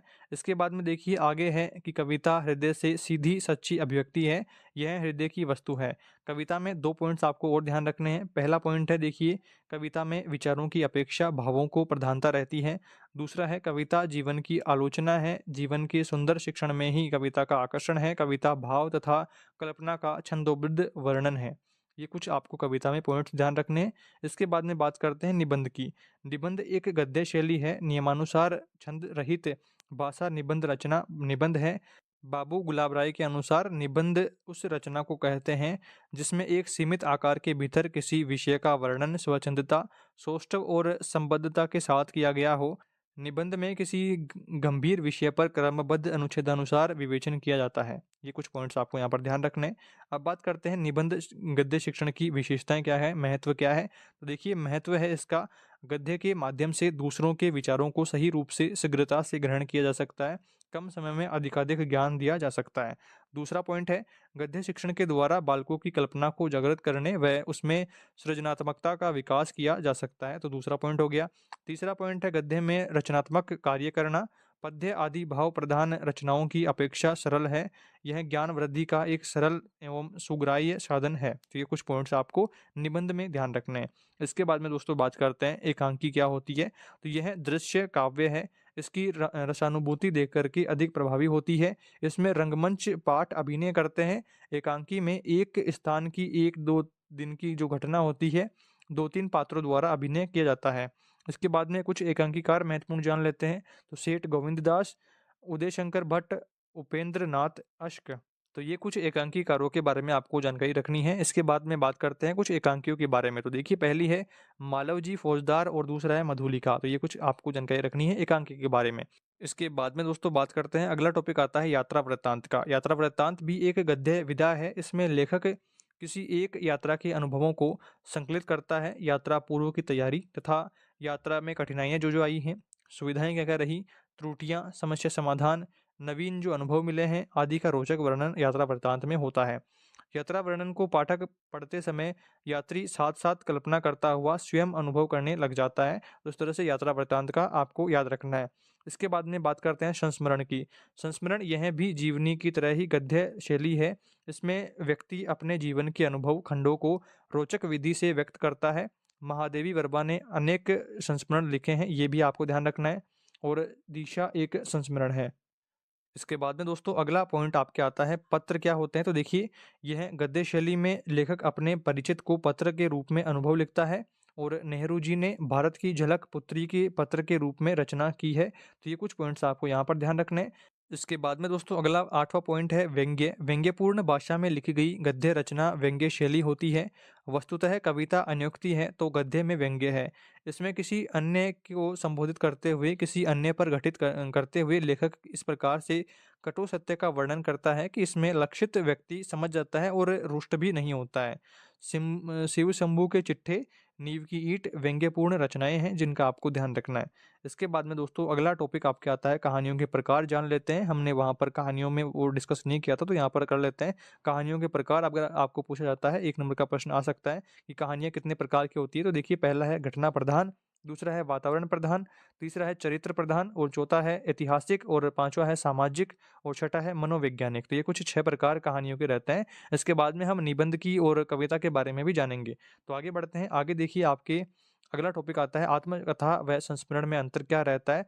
तो आत्मकथा में देखिए आत्मकथा में अपने जीवन की छोटी छोटी बातों को भी प्रस्तुत किया जाता है और संस्मरण में लेखक उन घटनाओं और व्यक्तियों का संक्षिप्त वर्णन करता है जो उसके लिए अविस्मरणीय हो। ये आपको ध्यान रखना है। इसके बाद में सेकंड पॉइंट है आत्मकथा में स्वयं तक ही सीमित रहने का प्रयास होता है और संस्मरण में दूसरों के बारे में अधिक लिखा जाता है।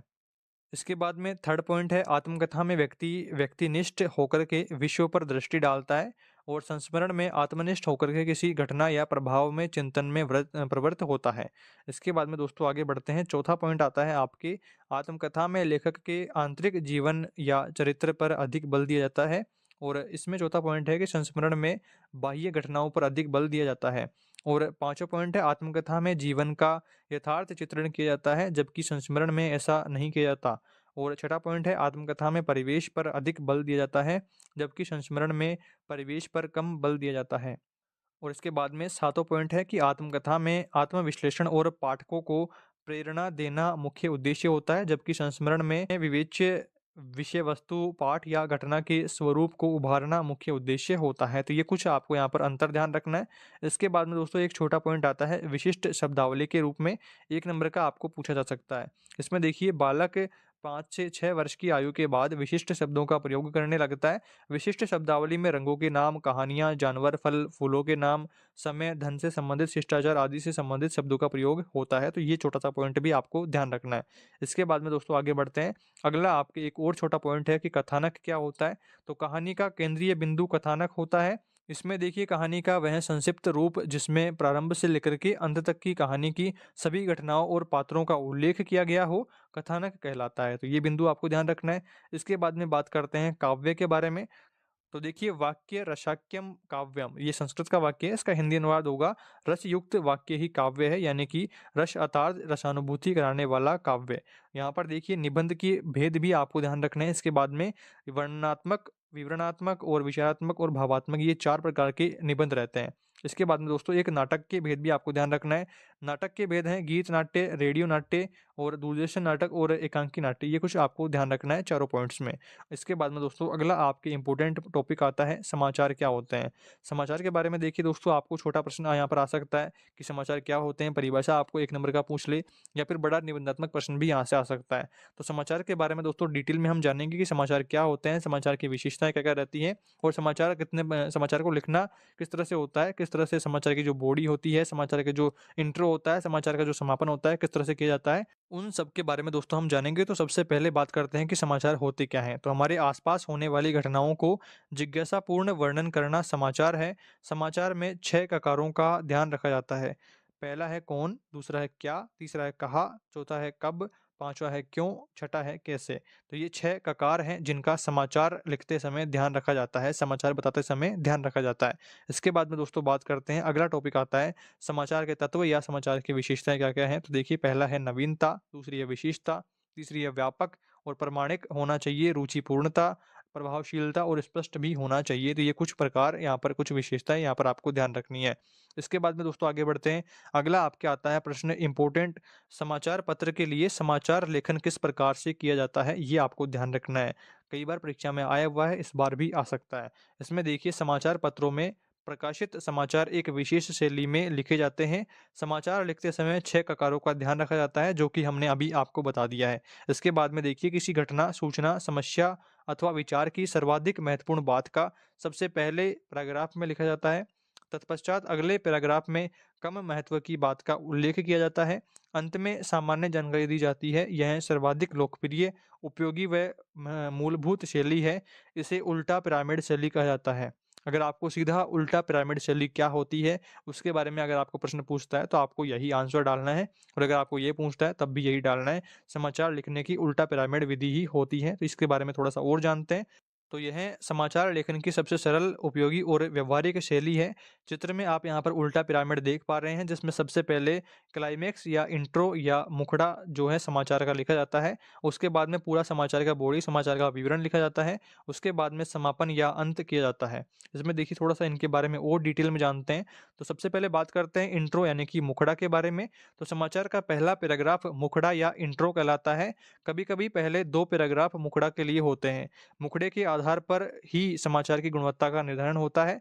इसके बाद में दोस्तों एक महत्वपूर्ण बात और ध्यान रखनी है कि एक आदर्श मुखड़े में 35 से 50 शब्दों का समावेश रहता है। सबसे महत्वपूर्ण सूचना इसमें आ जानी चाहिए, ये आपको ध्यान रखना है। इसके बाद में देखिए मुखड़े में 4 ककार का जवाब दिया जाता है, क्या, कौन, कहाँ और कब। ये 4 ककार भी आपको ध्यान रखने हैं कि मुखड़े में कितने ककार काम आते हैं, 4 ककार काम आते हैं। अर्थात क्या हुआ, किसके साथ हुआ, कहाँ हुआ और कब हुआ। तो ये कुछ आपको यहाँ पर मुखड़े में रिलेट करना होता है। मुखड़े के बारे में हमने जान लिया है। इसके बाद में दोस्तों आगे बढ़ते हैं। अगला आता है कि समाचार की बॉडी किस तरह से आप लिखेंगे। तो इंट्रो के बाद में और समापन से पूर्व समाचार की बॉडी आती है। इसमें मुखड़े में उल्लिखित तथ्यों का विवरण, उनके व्याख्या और विशेषण आदि पर जोर दिया जाता है। इसमें महत्व के अनुसार घटते हुए क्रम में सूचनाएं और ब्यौरा होता है। बॉडी का समाचार क्यों और कैसे 2 ककारों के आधार पर किया जाता है। पहले हमने 4 देख लिए हैं आपके इंट्रो में, और 2 यहाँ पर हो गए हैं, तो कुल 6 ककार यहाँ पर हो गए हैं। इसके बाद में दोस्तों बात करते हैं समापन की। तो समाचार लेखन में निष्कर्ष अथवा समापन का शीर्षक नहीं होता है, किंतु जब समाचार समाप्त होता है तो उसे समापन मान लिया जाता है। समाचार का समापन करते समय ध्यान रखना चाहिए कि समाचार के प्रमुख तथ्य इंट्रो तथा बॉडी में शामिल हो गए हैं। तथा समाचार का जो मुखड़ा है, बॉडी है और जो समापन है, वो तीनों में तारतम्यता होनी चाहिए, तीनों एक दूसरे से संबंधित होने चाहिए और समापन बिंदु पर समाचार पूर्ण पठनीय और प्रभावशाली भी होना चाहिए। ये कुछ बिंदु आपको इस यूनिट में ध्यान रखने हैं और आई होप आपने ठीक तरीके से सारे बिंदुओं को समझ लिया है। अब हम बात करते हैं यूनिट 7 के बारे में। 7वां यूनिट है, भाषा की संरचना के बारे में बात करेंगे और यूनिट आपका 8 नंबर का है। 8 नंबर के लिए कौन कौन से महत्वपूर्ण टॉपिक्स आपको पढ़ने हैं। थोड़ा सा यहाँ पर दोस्तों आपको ग्रामेटिकल पोर्शन ज़्यादा मिलेगा, ग्रामर्स के कुछ टॉपिक्स यहाँ पर हैं, उनको आइए डिस्कस करते हैं। आगे बढ़ते हैं दोस्तों, सबसे पहले बात करते हैं इस यूनिट का पहला महत्वपूर्ण टॉपिक है वाक्य क्या रहता है। सबसे पहले वाक्य की परिभाषा के ऊपर डिस्कस करेंगे और साथ ही साथ वाक्य के भेद कौन कौन से हैं, रचना के आधार पर, अर्थ के आधार पर, वो सब यहाँ पर डिस्कस करने वाले हैं। तो सबसे पहले देखिए परिभाषा की ऊपर बात करते हैं। तो पहली बात आपको परिभाषा ध्यान रखनी है कि निश्चित क्रम में संयोजित सार्थक शब्द समूह जो संपूर्ण भाव विचार प्रकट करने वाले शब्द समूह को वाक्य कहते हैं। इसके बाद में आगे बढ़ते हैं। आगे आता है वाक्य के भेद। सबसे पहले बात करते हैं रचना के आधार पर। तो रचना के आधार पर 3 भेद रहते हैं, सरल वाक्य, संयुक्त वाक्य और मिश्र वाक्य। इस सरल वाक्य को साधारण वाक्य कह सकते हैं और मिश्र को मिश्रित कह सकते हैं, ये आपको ध्यान रखना है। इसके बाद में सबसे पहले बात करते हैं सरल वाक्य के बारे में। तो सरल वाक्य में देखिए एक कर्ता तथा एक ही क्रिया वाले वाक्य साधारण वाक्य कहलाते हैं। इनमें एक ही उद्देश्य होता है और एक ही विधेय होता है। उदाहरण आप देख लीजिए, रमेश ने पुस्तक पढ़ी। एक रमेश है जिसने एक पुस्तक पढ़ी, राधा पानी लाती है, तो सब कुछ काम एक एक यहाँ पर हो रहा है। इसके बाद में बात करते हैं दूसरे नंबर पर है संयुक्त वाक्य। जिस वाक्य में एक से अधिक स्वतंत्र उपवाक्य होते हैं उसे संयुक्त वाक्य कहते हैं। पर, किंतु, परंतु, लेकिन, और, तथा, एवं, अतः ये शब्द जो आते हैं दोस्तों जिन वाक्य के बीच में आते हैं तो वो यहाँ पर संयुक्त वाक्य होंगे। उदाहरण आप देख लीजिए कि राम आगे बढ़ता रहा किंतु हरि पिछड़ता रहा।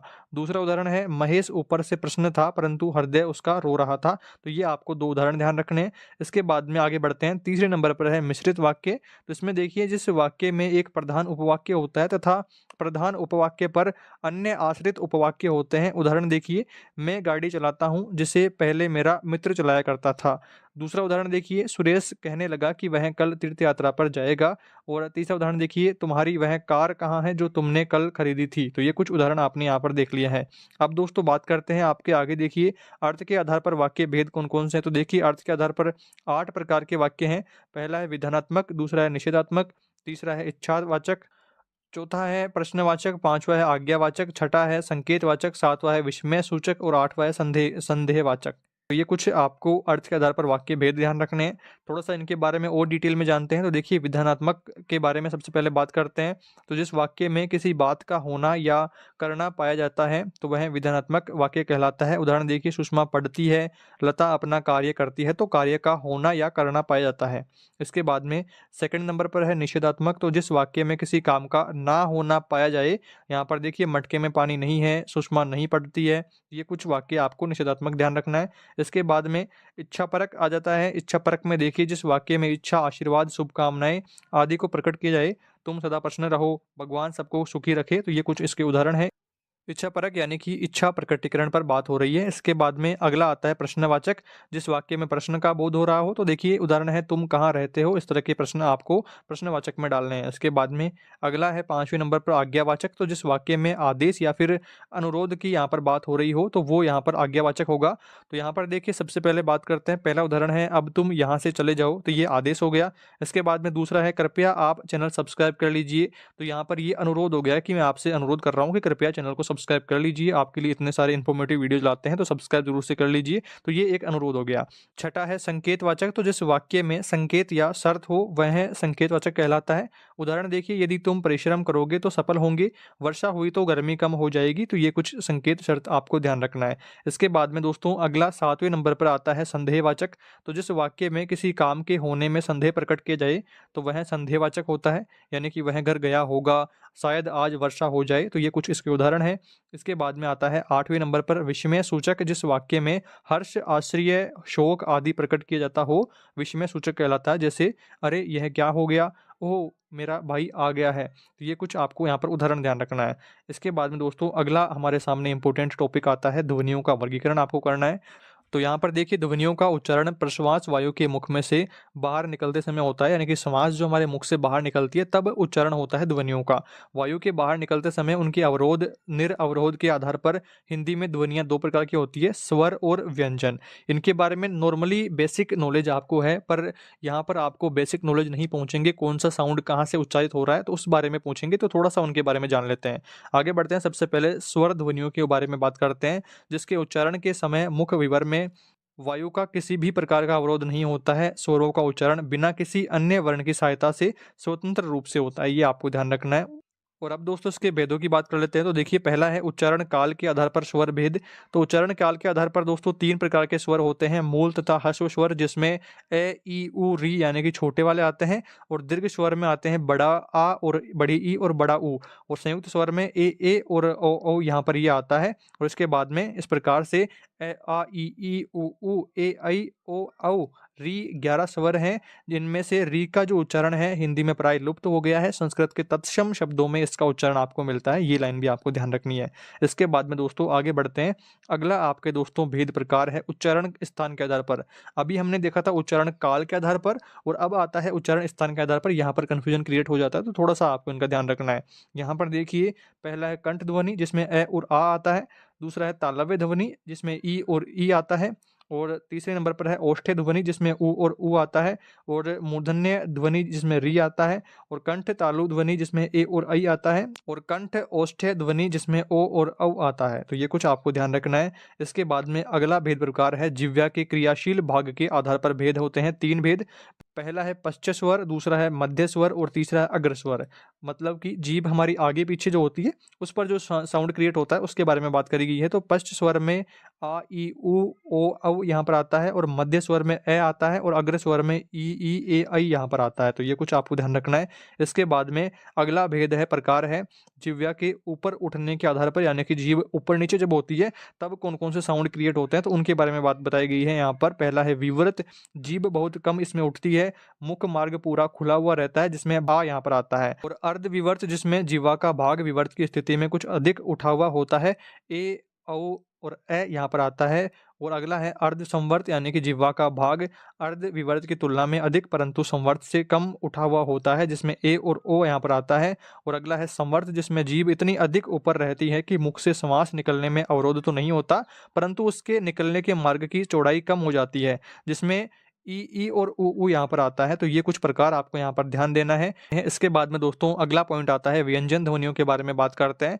तो जिस ध्वनि के उच्चारण के समय मुख में वायु का अवरोध होता है, फिर वायु झटके के साथ बाहर निकलती है, वह व्यंजन ध्वनि कहलाती है।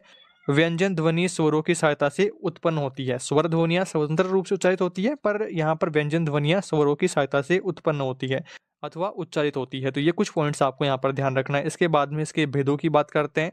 तो देखिए पहला भेद है उच्चारण स्थान के आधार पर व्यंजन भेद। देखिए पहला है स्पर्श ध्वनि। इसमें भी आपको 4-5 ये ध्यान रखने हैं कि कंठ ध्वनि में पहला जो वर्ग आता है कै ख ग घ ड, ये वाला वर्ग आता है 5 वाला।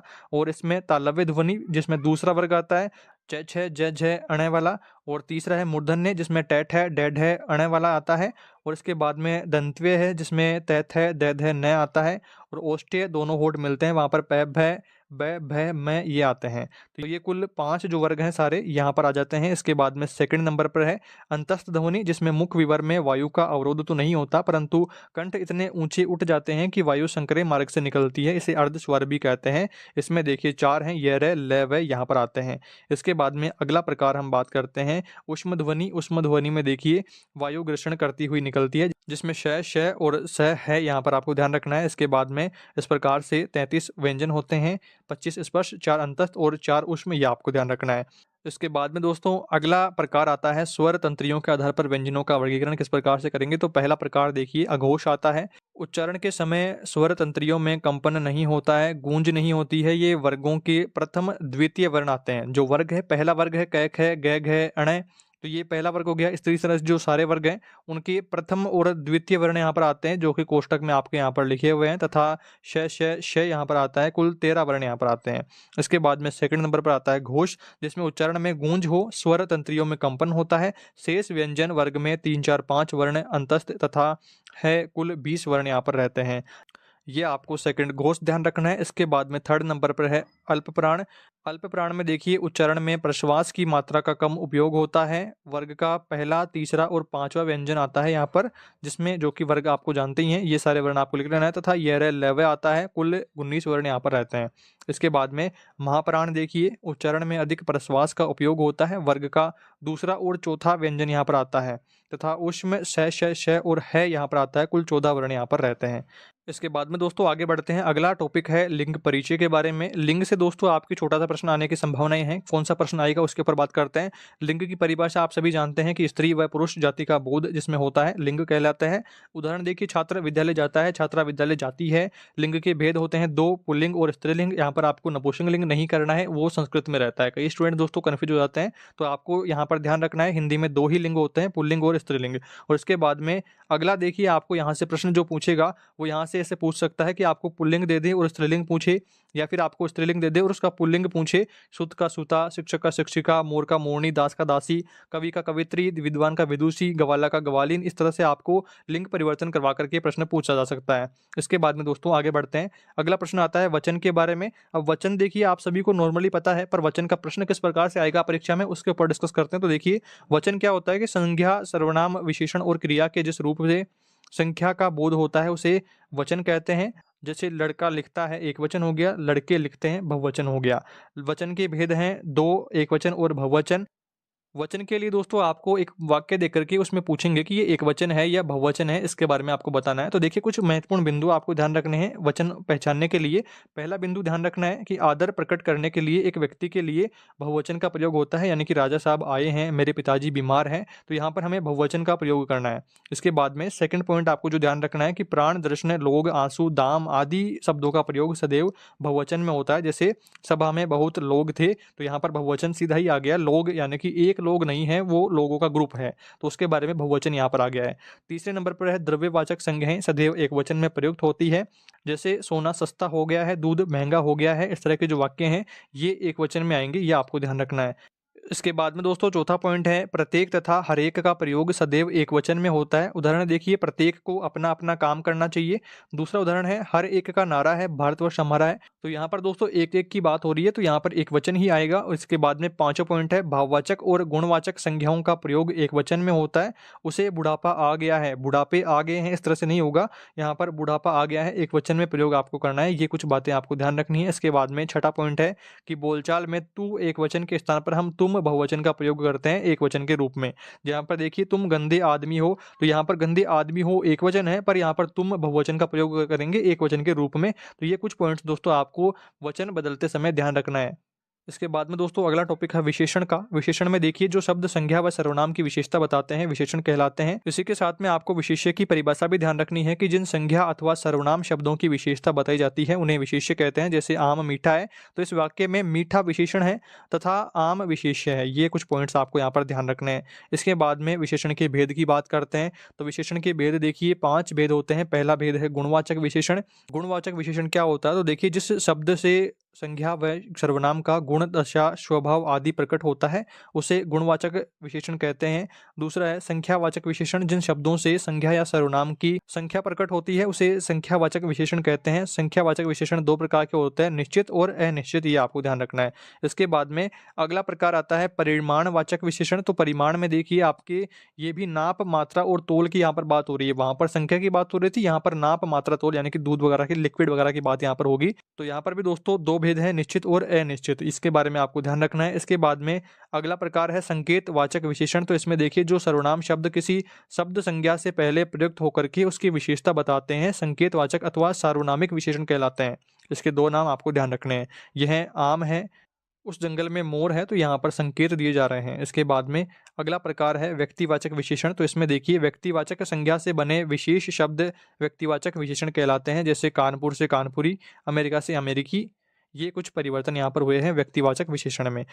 इसके बाद में दोस्तों आपको एक पॉइंट यहाँ पर ध्यान रखना है कि परिमाणवाचक और संख्यावाचक में क्या अंतर रहता है। तो देखिए संख्यावाचक विशेषण में गिनती का बोध होता है, जैसे कि मैंने आपको भी बताया है, जबकि परिमाणवाचक में मात्रा का बोध होता है। जैसे 5 किलो आम लाओ, तो ये संख्यावाचक विशेषण हो गया, और थोड़ा दूध लाओ तो ये परिमाणवाचक विशेषण हो गया। तो ये कुछ पॉइंट्स आपको विशेषण में ध्यान रखना है।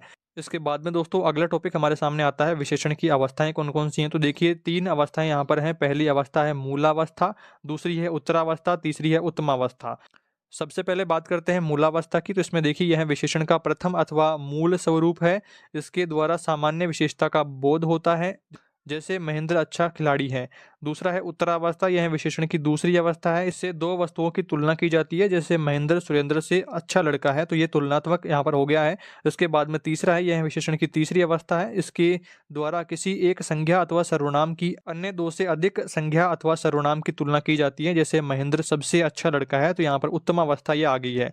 इसके बाद में दोस्तों अगला टॉपिक आता है क्रिया के बारे में। तो सबसे पहले क्रिया की परिभाषा जानते हैं, उसके बाद में क्रिया के भेद जानेंगे। तो सबसे पहले देखिए वाक्य का मुख्य अंग है क्रिया, इसके बिना वाक्य अधूरा ही रहता है। हिंदी भाषा में क्रियापद वाक्य के अंत में आता है। हिंदी में जो क्रिया रहती है वो वाक्य के लास्ट में आती है, जैसे राम जाता है, सीता जाती है, तो इस तरह से वो जाती जो क्रिया है वो लास्ट में आता है। उसके बाद में देखिए वाक्य को प्रभावी बनाने के लिए या क्रिया पर बल देने के लिए क्रिया वाक्य के प्रारंभ में या मध्य में भी आ सकती है। और इसके बाद में दोस्तों अब बात करते हैं क्रिया के भेद के बारे में। तो क्रम के आधार पर दोस्तों क्रिया के भेद होते हैं 3, सकर्मक, अकर्मक और द्विकर्मक। और दूसरा है संरचना के आधार पर भेद होते हैं 6 प्रकार के। 6 प्रकार में देखिए पहला है प्रेरणार्थक क्रिया, दूसरी है संयुक्त क्रिया, तीसरी है नामबोधक क्रिया, चौथी है सहायक क्रिया, पांचवी है पूर्वकालिक क्रिया और छठा है क्रियार्थक क्रिया। तो ये कुछ क्रिया के भेद आपको ध्यान रखना है कि अगर आपको क्रम के आधार पर पूछे तो आपको ऊपर वाले 3 बताने हैं, और अगर आपको संरचना के आधार पर पूछता है तो आपको नीचे वाले 8 बताने हैं। ऑप्शनल 4 ऑप्शन वाला प्रश्न आपको पूछा जा सकता है, या फिर 1 नंबर का प्रश्न पूछ ले कि क्रिया के संरचनात्मक आधार पर भेद बताइए, तो आपको ये लिखना होगा। आगे बढ़ते हैं दोस्तों, नेक्स्ट टॉपिक है हमारा भाषा में विराम चिन्हों का प्रयोग किस तरह से करते हैं। तो देखिए कुछ पॉइंट्स आपको यहाँ पर ध्यान रखना है। पूर्ण विराम चिन्ह, आज मैं अवकाश पर हूँ, तो लास्ट में जो डंडा आ गया है ये पूर्ण विराम चिन्ह हो गया। दूसरा है अर्ध विराम चिन्ह, तो सोना बहुमूल्य धातु है, यहाँ पर बीच में जो डॉट डॉट आ गई है पर लोहे का भी कम महत्व रहता है, तो ये आपको ध्यान रखना है अर्ध विराम चिन्ह के बारे में। तीसरा है अल्प विराम चिन्ह, तो यहाँ पर रश्मि, सूची, करिश्मा यानी कि 3-4 स्टूडेंट्स का नाम आता है, 3-4 कैंडिडेट्स का नाम आता है, तो यहाँ पर जो कोमा लगाया जाता है वो अल्प विराम यहाँ पर हो गया है। चौथा नंबर पर है प्रश्नवाचक चिन्ह, तो आप शायद अभी आ रहे हैं, तो ये प्रश्नवाचक वाला हो गया। इसके बाद में पांचवा है विस्मय बोधक चिन्ह, तो यहाँ पर देखिए छी छी यह क्या किया, तो यहाँ पर ये जो छी छी के पास साथ में यहाँ पर है विस्मयादि बोधक, ऊपर डंडा यहाँ पर और नीचे यहाँ पर बिंदु जो है ये अरे लोकेंद्र यहाँ आना, तो यहाँ पर देखिए ये बिंदु जो है ये आपको ध्यान रखना है विस्मय बोधक में। और छठे नंबर पर है निर्देशक चिन्ह, तो यहाँ पर देखिए राजेंद्र जी की 2 लड़कियां हैं रश्मि और सूची, तो यहाँ पर जो बीच में लाइन है थोड़ी लंबी लाइन आपको ध्यान रखनी है। निर्देशक चिन्ह में थोड़ी लंबी लाइन रहती है और योजक चिन्ह में थोड़ी छोटी लाइन रहती है। माता पिता, रणभूमि, गांव गांव में ये जो योजक चिन्ह है, तो यहाँ पर ये ध्यान रखना है। योजक चिन्ह और निर्देशक चिन्ह में देखिए ये लाइन जो है इस तरह से, और योजक चिन्ह में यहाँ पर छोटी सी लाइन रहती है। माता पिता में, रणभूमि में, इस तरह के जो शब्द रहते हैं उनमें काम में आती है। इसके बाद में अगला है कोष्टक चिन्ह, आप जानते ही हैं कोष्टक यहाँ पर डाला जाता है, किसी के नाम का जो उपनाम है वहाँ पर ये डाला जाता है, और कुछ जानकारी के लिए यहाँ पर आपको डाल देते हैं कोष्टक चिन्ह के बारे में। इसके बाद में संक्षेप सूचक चिन्ह, यानी कि यहाँ पर जो शॉर्ट में आता है, शॉर्ट में आप यहाँ पर देख पा रहे हैं दिनांक का दी लिख दिया, डॉक्टर का डो यहाँ पर लिख दिया है। इस तरह से दोस्तों आपको संकेतों की भी जानकारी रखनी है। इसके बाद में अगला हमारे सामने टॉपिक आता है एक शब्द की सहायता से अनेक शब्द की रचना। अगर आपको एक पर्टिकुलर शब्द देकर के यहाँ पर पूछ लेगा कि इसके अनेक शब्द बनाइए, 5 शब्द बनाइए या 10 शब्द बनाइए, तो इस तरह से आपको बनाना है देश का, स्वदेश, विदेश, देशांतर, देशी, देशज, प्रदेश, आदेश, देशभक्त, देशद्रोही, देशाभिज्ञान। इस तरह से देश के ये कुछ अनेक शब्द हो गए, देश के ही मिलते जुलते, देश से ही बने हुए। इसके बाद में दूसरा है भय, तो भयभीत, भयानक, भयावह, भयंकर, अभय, ये कुछ इत्यादि यहाँ पर देखिए आपके एक शब्द की सहायता से अनेक शब्दों का निर्माण हुआ है। तीसरे नंबर पर है रंग, तो रंगीन, रंगीला, रंगोली, रंगबाजी, रंगरेज, इस तरह से आपको ध्यान रखना है। इसके बाद में चौथे नंबर पर है समय, तो समय में देखिए असमय, सामयिक, समयाभाव, समयबद्ध, कुसमय, तो इस तरह से आपको ध्यान रखना है। 1 नंबर का प्रश्न आ सकता है। इसके बाद में दोस्तों अगला पॉइंट आता है हमारे सामने अल्प प्राण।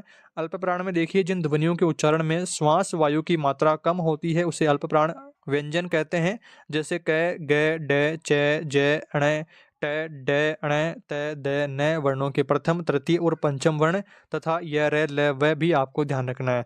ये कुछ वर्ण जो हैं अल्प प्राण में आते हैं।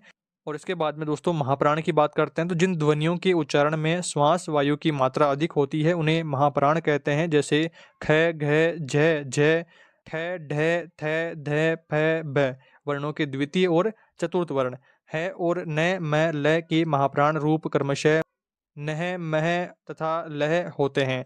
इसके लिए पृथक से वर्ण चिन्ह नहीं है। श, श, श है महाप्राण व्यंजन है। इन वर्णों के अंत में हकार ध्वनि निकलती हुई प्रतीत होती है। तो ये कुछ देखिए थोड़ा-सा डिफ़िकल्टीज़ आपको आ रही हैं, समझ में भी हो सकता है ना आए, पर आपको थोड़ा-थोड़ा मोटा-मोटा इसकी जानकारी रखनी है। इसके बाद में आगे बढ़ते हैं। अगला हमारे सामने पॉइंट आता है रूढ़ शब्द क्या होते हैं? तो देखिए जिन शब्दों के सार्थक खंड न हो सके और जो अन्य शब्दों के मेल से न बने हों, रूढ़ शब्द कहलाते हैं। जैसे दिन, घर, जल, किताब, मुँह यानी कि जिनका जो टुकड़े संभव ना हो सके, संधि विच्छेद ना हो सके। इसके बाद में अगला है यौगिक। यौगिक शब्द वे हैं जिनमें रूढ़ शब्द के अतिरिक्त एक शब्दांश, प्रत्यय या उपसर्ग या एक अन्य रूढ़ शब्द अवश्य जुड़ा हुआ होता है, अर्थात दो अंशों के जोड़ने से बना हुआ होता है। जैसे नमकीन में नमक रूढ़ हो गया, इन प्रत्यय हो गया। गुड़शाल में गुड़ रूढ़ हो गया और शाल या शाला फिर रूढ़ हो गया, तो दोनों रूढ़ हो गए। तो इस तरह से यहाँ पर यौगिक आ जाता है। इसके बाद में अगला हमारे सामने टॉपिक आता है विकारी शब्दों का।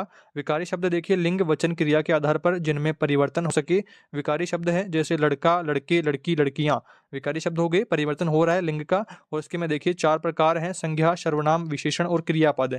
हमने देखिए दोस्तों इस वीडियो में संज्ञा और सर्वनाम के बारे में बात नहीं करी है, उनकी बेसिक जानकारी आपको ऑलरेडी रहती है, छोटी क्लासों में आपने पढ़ा है। अगर आपको इनका बारे में नहीं जानकारी है पूरी, तो आप यूट्यूब पर या फिर आपके छोटे बच्चों की किसी बुक में देख करके इनको पढ़ लेना। संज्ञा और सर्वनाम भी इस टॉपिक में है। इसके बाद में अगला है अविकारी शब्द। वे शब्द जो सदैव समान रूप में रहते हैं तथा लिंग, वचन, क्रिया आदि के कारण उनमें रूप परिवर्तन नहीं होता है, उसे अविकारी शब्द कहते हैं। जैसे ऊपर, नीचे, प्राय, सदैव, अविकारी भी 4 प्रकार के रहते हैं। क्रिया विशेषण, समुच्चय बोधक, संबंध बोधक, विस्मयादि बोधक, अव्यय। ये कुछ आपको ध्यान रखना है। और अगला प्रश्न दोस्तों इंपॉर्टेंट प्रश्न है। प्राथमिक स्तर पर बच्चों द्वारा की जाने वाली 2 प्रकार की वाक्य संबंधित अशुद्धियों के उदाहरण आपको बताने हैं। पहला प्रकार है आवर्ती का प्रकार। आवर्ती का मतलब है बार-बार रिपीट होना। तो यहाँ पर पहला उदाहरण देखिए इसका, कृपया 2 रुपए देने की कृपा करें। तो कृपया कृपया 2 बार आ गया, तो ये आवर्ती होगी कृपया की। और दूसरा उदाहरण है कि यहाँ सज्जन लोग रहते हैं। तो जन यानी लोग और लोग, तो 2 बार लोग की यहाँ पर रिपीट हो रहा है, तो यहाँ पर एक ही बार आना चाहिए। तो ये भी आवर्ती यहाँ पर हो रही है। तो आवर्ती के 2 उदाहरण ध्यान रखने हैं। दूसरा बिंदु क्या है, दूसरा प्रकार क्या है अशुद्धि का? लिंग और वचन से संबंधित अशुद्धि। इसमें देखिए सीता दही को पसंद करते हैं। सीता दही को पसंद करते हैं। सीता एक वचन है तो करती है, और स्त्रीलिंग है तो करती है यहाँ पर आना चाहिए। अगर करते हैं आ रहा है तो मतलब यहाँ अगर बहुवचन का वो होना चाहिए वर्ड, तो यहाँ पर ध्यान रखना है आपको। और दूसरा उदाहरण है पिताजी आ गया। पिताजी यहाँ पर जो है अपने से बड़े हैं और उनको सम्मान के भाव में हम बोलेंगे, तो पिताजी आ गए इस तरह से हम बोलेंगे। तो ये आपको ध्यान रखना है, लिंग और वचन संबंधित अशुद्धि। और दूसरा बिंदु है उपयुक्त शब्द का प्रयोग न करना। उपयुक्त शब्द का प्रयोग न करना, जैसे दुकान बंद करके गया, या बंद के स्थान पर बढ़ा करके लिखना चाहिए कि दुकान बढ़ा करके गया, बंद करके नहीं लिखना चाहिए। तो इस तरह से यहाँ पर ध्यान रखना है। और अगला बिंदु है चौथा प्रकार, विराम चिन्ह की अशुद्धियाँ। विराम चिन्ह की अशुद्धियों में देखिए मोहन, सोहन और सीता आ गए। अब यहाँ पर मोहन और सोहन के बीच में कोमा लगाना चाहिए था। मोहन, सोहन और सीता आ गए इस तरह से लिखना चाहिए था। और उसने कहा कि मैं गाँव जाऊँगा, तो उसने कहा कि मैं गाँव जाऊँगा, तो यहाँ पर भी कोमा आना चाहिए। तो इस तरह से, और वर्ड इस तरह से कंप्लीट होना चाहिए। विराम चिन्ह की भी अशुद्धियाँ यहाँ पर है। इस तरह से यहाँ पर आकर के हमारा कंप्लीट हिंदी पेपर रिवीजन हो जाता है। हिंदी के कौन से यूनिट में क्या क्या पढ़ना है सभी को लेकर के हमने बात कर ली है। आई होप आपने ठीक तरीके से सारे बिंदुओं को समझा है। फिर भी कोई डाउट रहता है, फिर भी आपकी कोई समस्या रहती है, तो कमेंट करके ज़रूर बताइए। और हमारे वीडियोज़ से आपकी पढ़ाई में थोड़ी भी मदद हो रही है तो चैनल को सब्सक्राइब जरूर करें, अपने दोस्तों तक शेयर करें और वीडियो को लाइक भी करें। Thank you for watching this video.